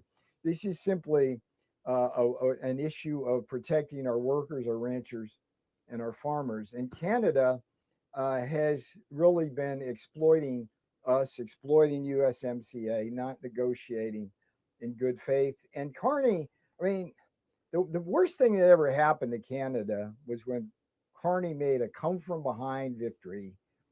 He was down, I don't know, 30 points, and then he started his Trump derangement syndrome rhetoric and surged to win. And somehow, every time Carney dumps on Trump, the Canadian people reward him with political support. Yep. I've said this repeatedly. I'm speaking right now to the Canadian people. I know a lot of them watch C-SPAN. You can't encourage Carney and especially Doug Ford to dump on the United States when we are trying our best to have a fair deal with you all, and you're just playing politics with somebody and a country which is far stronger economically than you are, and it's not going to end well for Canada. And I predict that the deal you got, that you turn your nose up, you're never going to get that deal again. Whatever you get is going to be less than that, and that's on Carney, and that's especially on Ford, because if you look at like the back channeling that was going on there, apparently like Ford was like the devil in Carney's ears, like, don't do this. And Carney, for whatever reason, backed down to the German Shepherd Ford. That's unreal. And you know who's going to suffer the most for that? The people of Ontario. Yeah, that sucks, it's man. so sad. So basically, like we're going to get a worse deal. And so what worries me is now that it's a worse deal, he can't sign any deal, and meaning they're probably going to want to do like a snap election in end of September. Now that the fear is at 1,000%, get the super majority, and then then they could sign a deal after that. Like they could sign a deal before Christmas after they have a super majority. And then Marc Carney has this 4 years to turn this Canada into a net zero fantasy, turn 30% of the country into parks, have all this carbon capture. And unfortunately, every single part of his net worth is and the how he's positioned it is to become a billionaire through becoming the Prime Minister of Canada. It's very sad what's happening in this country. Yeah, he's exploiting everybody and shipping his entire net worth into the United States. Yeah, that's the craziest part. He's all in on America. Holy crap. I've got Trish Prue with another 279 says, I'm pro-choice. I like to choose Jack Daniels. I'm with you on that one. Absolutely. Drink whatever you want. Like, don't, life's so short. Have a good time. Drink whatever you want. Don't have somebody tell you what you could do. Exactly. That sucks. You just have to visit America to get it. Myron Ends for 5 says, this is where you need adults in the room and keep the liberals out of it. Yeah. Because, I mean, they're sabotaging it. Totally agree. Light for 2 says, both of you are terrific. Thank you. Thank you. Really appreciate that. Yeah, I appreciate it. Thank you. Jeff Robinson for 5 says, Canada, Ontario, and Quebec, the 51st state. It's the blue state just north of New York. Yeah, that's right. The very, very blue Democrat state. And, the Democrats they've lost their freaking minds. Have you been seeing what's happening down here? Yeah, whenever I see him, like, the DSA? Yeah. It's schizo, wild. Man. It's wild. Is it ever? Well, that's why I'm like, I saw Canada invited on all CBC, CTV, Newscum. Are you kidding me? Newscum. And then Newscum came and said, look how great California is. There's like all this stuff. It's like, dude, man, you have, California burned to the ground in the huge fire last year. Yep. And there's so much problem in California. I don't know what he's talking about. But he's coming. It's a whole people leaving, dude. Like it's so prevalent that Californians are leaving Texas that now there's they call it like the California boom in certain areas, and people are like, okay, enough Californians, and like when you come here, leave California at the door. Like that's it. People talk about it like, oh, the way Californians are when they get here. It's when I see that guy, I just see the devil's face. He's a scary looking dude. He's a psychopath. Yeah, he's scary, man. Yeah, he reminds me of the guy from American Psycho. Like he fits the mold. Yeah, you just look at that like empty shell inside. You're like, wow. And he's an actor, and the way that he talks, there's nothing real about him. He's very fake, and very dangerous too. Very dangerous. Yeah, he's more sophisticated Trudeau. Yeah, he's not well. We got Fickle Knot for 699 says, so war was declared on Canada by the US, so Carney went to visit Europe. Is this a trend by Carney? Every time there's a crisis, he goes to Europe. Yeah, it is a trend. It is a trend. And America didn't declare war on anybody. America is just saying there's a new trade policy. If America declared war on Canada, 15 minutes, guys. 15 minutes. 15 minutes. It would be over. They'd have Doug Ford and Carney in the Maduro suit, Hey, the liberals, the water bottle. Listen, the liberals wanted a 15-minute city. Maybe what they meant was 15 minutes. That's all it takes. 15 minutes. Delta Force. It would be faster than Maduro. At least Maduro put up a fight a little bit. They wouldn't need those advanced warfare or anything. It just come in and they could probably walk across the border. It's ridiculous. Angela Jenner for $5. Thank you so much. Says it was awesome to see you, Mark, at the JCCF event last week. Although I didn't get a chance to chat. Yes, you should have came in and chatted. I was looking forward to speaking to. That's actually why I went. I went to talk to. Obviously, I went to support the JCCF, and I was there to see people there too. So next time you see me, say hi. Absolutely, yeah. Mark's a friendly guy. We've met up a few times. It's been fantastic. Angela Jenner with another 2 says, awesome episode as always. Thank you so much. Really appreciate that. Winiska for 5 says, the liberal Democrats are so afraid of AI data centers. I think they know that it'll be the end of them. Thoughts? Are they afraid of data centers? You know, I think it's my thought on it is you always have to think before, what are they trying to sell us? Like, what are they're trying to fear and stuff. So like, I don't know. There's more to the data centers than what we know. You know, they're talking about data centers and they're so bad. There's something there. So if you get that gut feeling about something, and see, obviously there was a comment about the data centers, and you get that gut feeling, there's something there. You have to dig deeper. I don't know what I'll have. You know, we're doing data centers downtown Vancouver. I'm just like, what's going on here? I think that's idiocy. That or it's that doesn't make sense. Like, why is it downtown? It should be way out in the middle of nowhere. Like, there's no reason why to have data centers so close.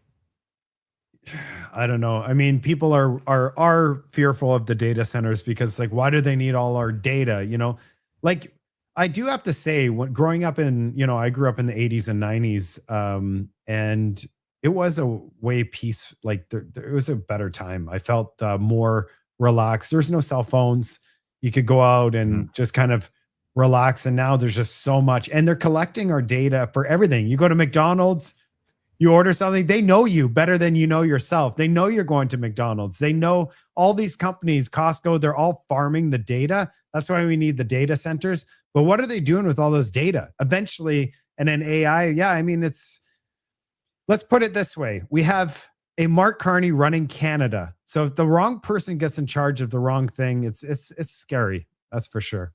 Well, put it this way. So Doug Ford kind of frightened me a little bit when he was like, we need to make sure we get this data center built here because we don't want Donald Trump having access to your data, that kind of thing. That's like a crazy thing, because what is he saying? He's saying, I want access to your data. No, I know that the government should be able to have access to the data. The reality is Donald Trump does not have access to data in data centers. That's ridiculous to assume that that's the case.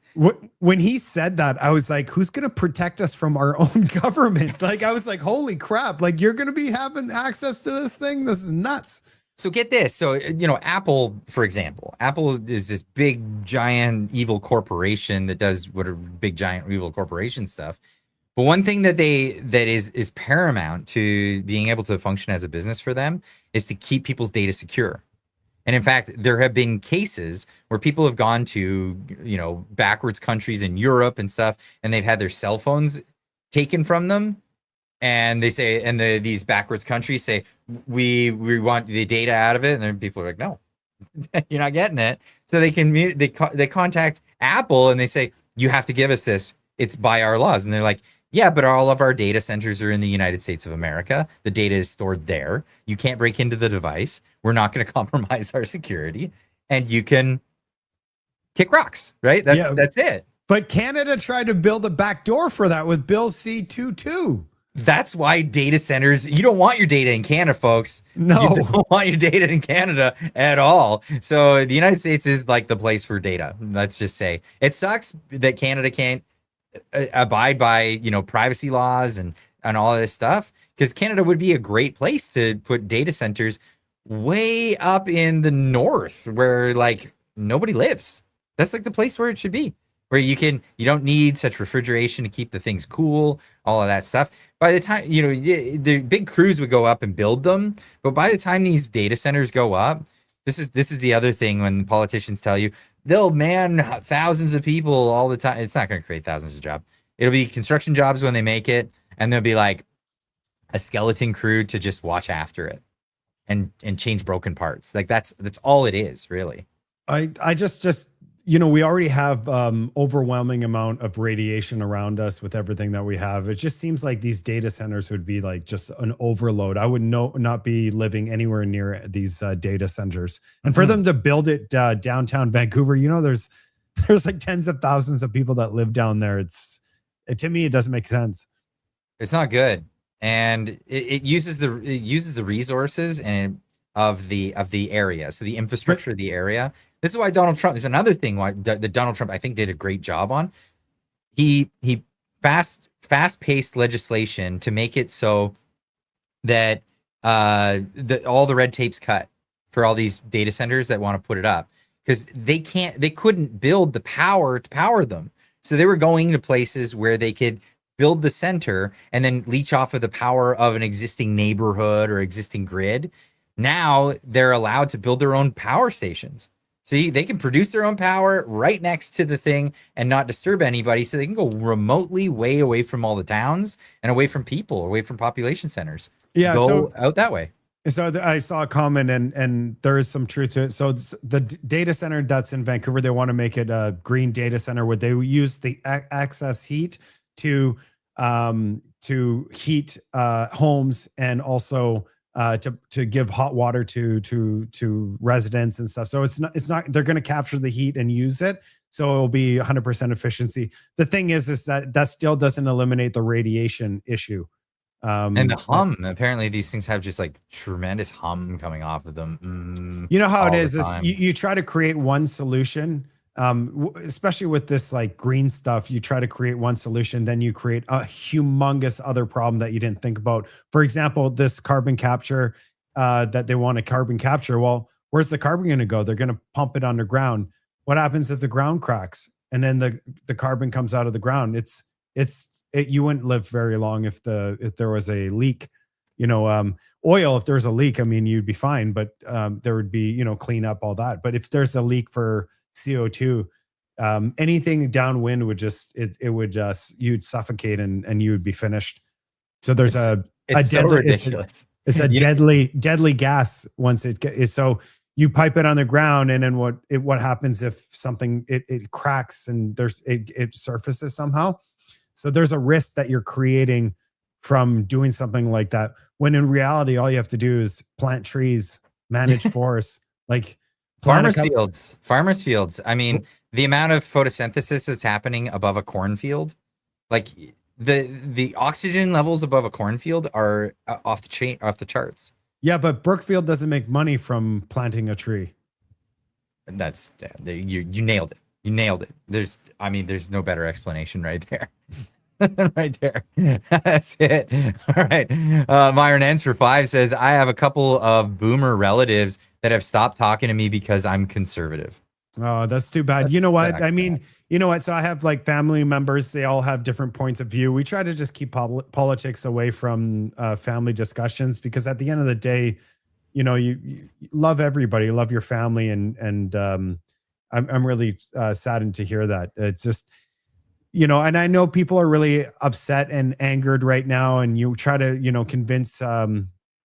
convince somebody in your family and it causes a fight. I think the best way to help is to, maybe create content, and then your family member watches you, and then maybe you can convert them that way. But, ultimately, or get involved, like, hey, the Liberals got all those boomer door knockers. Go out and knock doors for a conservative, try to talk to the public, or just get involved. Or I had a Stockwell Day on my show for an interview.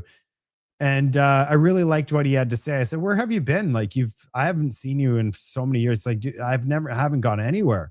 And then he blew up and got all viral in the last month. And so I really wanted to talk to him. It's like, hey, you have ambitions? He said, no, I decided that I wanted to stop being silent. I've these young nephews and nieces that I look down on. And I'm like, I don't like the Canada that we have. And, I felt like I have a strong voice, so I'm not going to be silent anymore. And I'm like, wow, thank you. So, and his recommendation was stop being silent. Stop holding it in. Be more vocal with, like I said, you don't have to be correct. Like, you just speak your mind, tell people how you feel, and but for your family and friends, love them unconditionally, regardless of who they support. That's my That's all I have to say about that. So a little mixed signals there because you're like, No, don't mention it with the family, mention it with everybody else, kind of thing. I've actually taken an approach this way, and I think it's been so long that liberals will inject their politics into everything so much so that they don't even think that they're doing it, right? Here's the thing. Here's what happens all the time at family dinners. Liberal members of the family are like, oh yeah, so would you like some corn, or would you like some of the carrots? I haven't seen carrots this orange since Donald Trump. And it's always got to be something to do with their politics in everything, and it really gets irritating. And I think that it's high time that people on the right side of the aisle, conservatives, don't shut up, because what happens is you pipe up and you respond to one of these things, and then they say, why do you always got to bring politics into it? They put the onus on you that you're the one bringing up politics, and I think this is where we need to start acknowledging the fact that it's the liberals that always bring up politics. So start calling people out at the dinner table when they say, oh, blah, blah, blah, Donald Trump. Blah. You say, would you just leave politics out of it? Can't we just have a nice dinner? Call them out on it. Yeah. Don't leave it until you get frustrated and you finally say, like, yeah, well, I actually happen to like Donald Trump, and then I can't believe it. The whole family loses their shit, and it's like, he ruins dinner, he ruins Thanksgiving every time. No, like, just call them out on it. Would you leave your politics at the door? Thanks, Susie. Yeah, that's great. The casserole reminds you of how horrible Donald Trump is. That's great. Call them out every single time, because and they'll just get away with it more and more. Humor is so important too in life. Like I always have sarcasm as my favorite, but if it gets heated, just use some humor. Do a joke, and then it will lighten up, and you could change the topic. It's a good way. Yeah, I'm tired of it being always the conservatives that shy away, and the liberals just have free reign over the culture. That needs to change. If we're going to reclaim the culture from a conservative side of things, we're only going to do it through confrontation. So I'm saying don't shy away. That's my thing, but I stir the pot. Somebody says I've lost my humor. No, don't lose your humor. I'll make you laugh. Come and watch my show. I try to make people laugh when I deliver the devastation. Absolutely. Get on over there. Waniska for 5 says Trump announced he's getting rid of visiting visas. Look out, Carney. When did he announce that? What, visitors visas or not? There's been some revamps on the visitors visas. Canadians have to pay for them now, and that's like something that a lot of people were uppity about. But everywhere else in the world is paid for visitors visas for the longest time. ESTA, like my wife's a Japanese citizen, so when she would go to the United States before, she'd have to fill out the ESTA form and all that stuff. Most countries have visa fee. That's typical. The problem is when the U.S. is the reserve currency for people that goes like, damn, like for a Canadian, it's like you have to pay $32. Well, I don't know what it is, but it's like, it's for a Canadian, it's like $50 for like entry fee. What, yeah. But it's good for I think it's 6 months for a Canadian. I don't know. I mean, I just cross. I don't pay anything. But if you need to get a visa, right? Which is many people, if you're not a Canadian citizen and you're trying to cross the border, you'll have to get a visa. No, Canadians now have to pay at the U.S. border. So through the car. Yeah, through the car. So you have to actually pull off to the side, and you have to go and you pay the teller, and then you get back for every single Canadian. Really? Yes.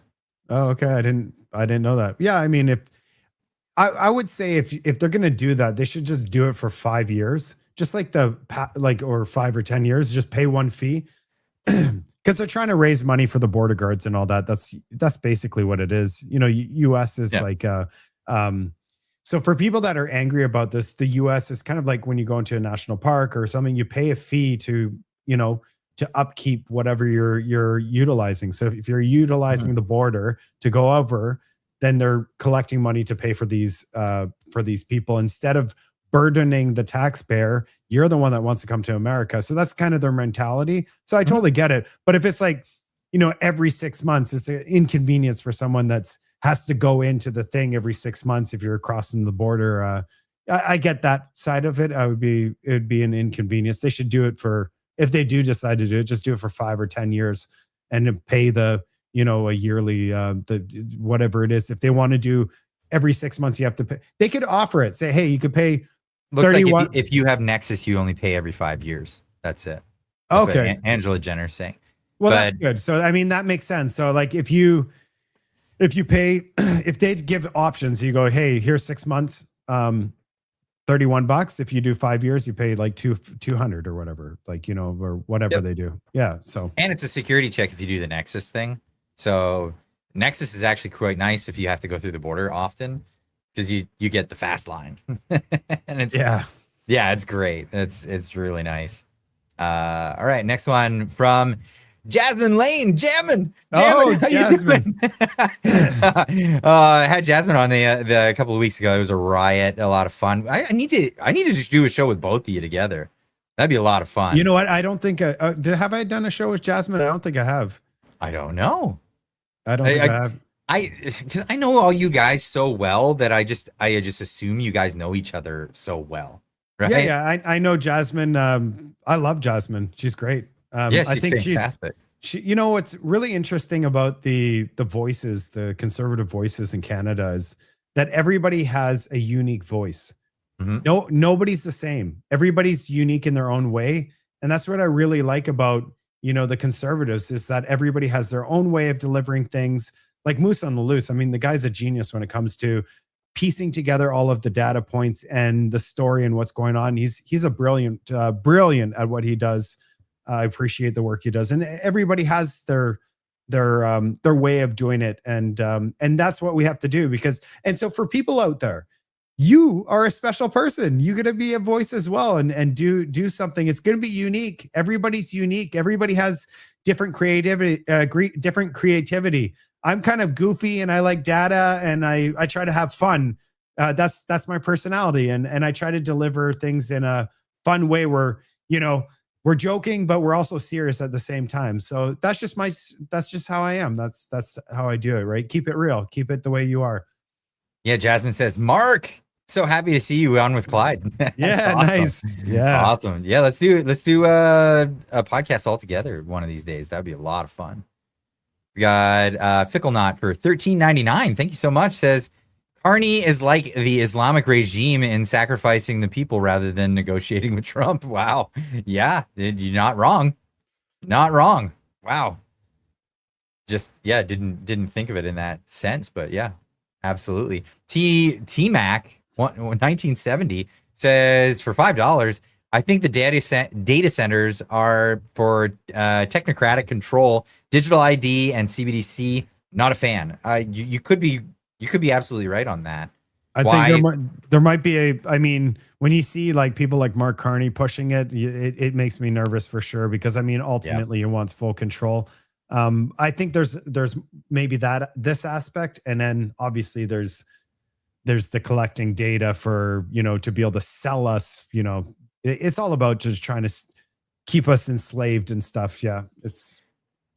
Well, yeah, like I'm reiterating a little bit here, but it's like, I'm nervous about questionable regimes holding data. Yeah. I'm fine with data in America. And I think, I'm not 100% fine with it. Obviously, I'm not 100% fine of anything being stored in one particular place where, espionage could take place or anything like that. But I think the safest place for it in the world right now is America at this point. Canada, very, very questionable. Yeah, and after everything we know with the Liberals, do you think that you want to have the Liberals trust the Liberals with your entire life's data? That's a scary thought. Terrifying, absolutely terrifying. Yeah, they think pipelines. They think they could cut off the pipeline that doesn't exist and come back through the U.S. It's just ridiculous. You want to cut off that pipeline? That means you get no oil. They're those insane. People are going to get our data. No, thank you, man. Don't touch my data. But Donald Trump might get your data. No, and you're not getting it. I rather Trump have it than somebody that thinks cutting off a pipeline is going to lead to like, yeah, we're going to win this. Just ridiculous. Unreal. And then we got the Mambos DVS for $5. Thank you so much. Says MC is not real. MC, I'm not sure what that abbreviates it. He gives me clone vibes for sure. Mark Carney, I'm guessing, is not real. He gives me clone vibes or severe MK Ultra. Really? Yeah, I mean, Carney's got a long career of being a crony. I mean, how far back does it go? I mean, I think I got this one thing today that I saw that I was like astonished by, and I gotta find it. But Mark Carney has been, yeah, here it is, right here. Share this one. Mark Carney's been around advocating for this crap for a very, very long time. This is not new. Here it is, from September 24th, 2012, saying Carney urges firms to reorient to China. And it's in quotes because it's like a play on words there. Because you're apparently allowed to say Oriental, sometimes only if you're a liberal. And then it's not racist. I don't know. If it's not a rug, or I have no idea why they say that. But yeah, this article was published more than 13 years ago. And he was trying to get Canada to push towards working with China all that time ago. This goes back a lot further, though. This goes all the way back to the Club of Rome, and that's a whole other episode. We could talk about all of that. Unbelievable. So but I just saw a comment that says, leave your phone at home and pay in cash. And I'm like, if you're married and you're going out, a wife, that's yeah. Cash is king. I always have cash. No, I'm not saying that. I'm saying, what about your phone? You're gonna leave your phone at home? Oh, heck no. Yeah, no, that's you can't. I mean, they got us, man. You got to have your phone, because I have cash, but I usually have I also pay with my phone, right? And I have my phone, like, I mean, with if something happens with I have my kids, we're driving somewhere, something happens, I need to, just for peace of mind, that I have I could connect to something. Absolutely. Yeah. I mean, there's no payphones anymore. That doesn't exist. So if you don't have your phone with you, you're SOL. There's no communication. Not happening. That's it. Yeah. Anyway, Mark, I want to thank you so much for joining me on tonight's show and filling in for Marty. There's some big shoes to fill, and you definitely lived up to it. Hey, it's always fun chatting with you. Yeah. I don't know if the audience knows, but Marty and I share the same birthday. So it's only fitting that That's right. I forgot about that. Yeah, we're born on the same day, and then actually his wife is born on the same day. So it's all three of us. We share the same birthday. So when I found that out, I thought it was pretty funny. So hey, it's only fitting that the person that has the same birthday would fill in. Marty's he always has some really good commentary. I appreciate Marty. So you're right, big shoes to fill for sure. Absolutely. Well, you filled them great, and it was a lot of fun. And I hope everybody who's on this channel, on Clyde Do Something right now, if you don't know Marc Nixon, get on over to the Marc Nixon channel. Make sure you're subscribed and stick around. He does amazing content, and you're a whiz on all the platforms, though. You're out there on X, you're on Instagram, TikTok. Is there anything I'm missing? Facebook? You're everywhere.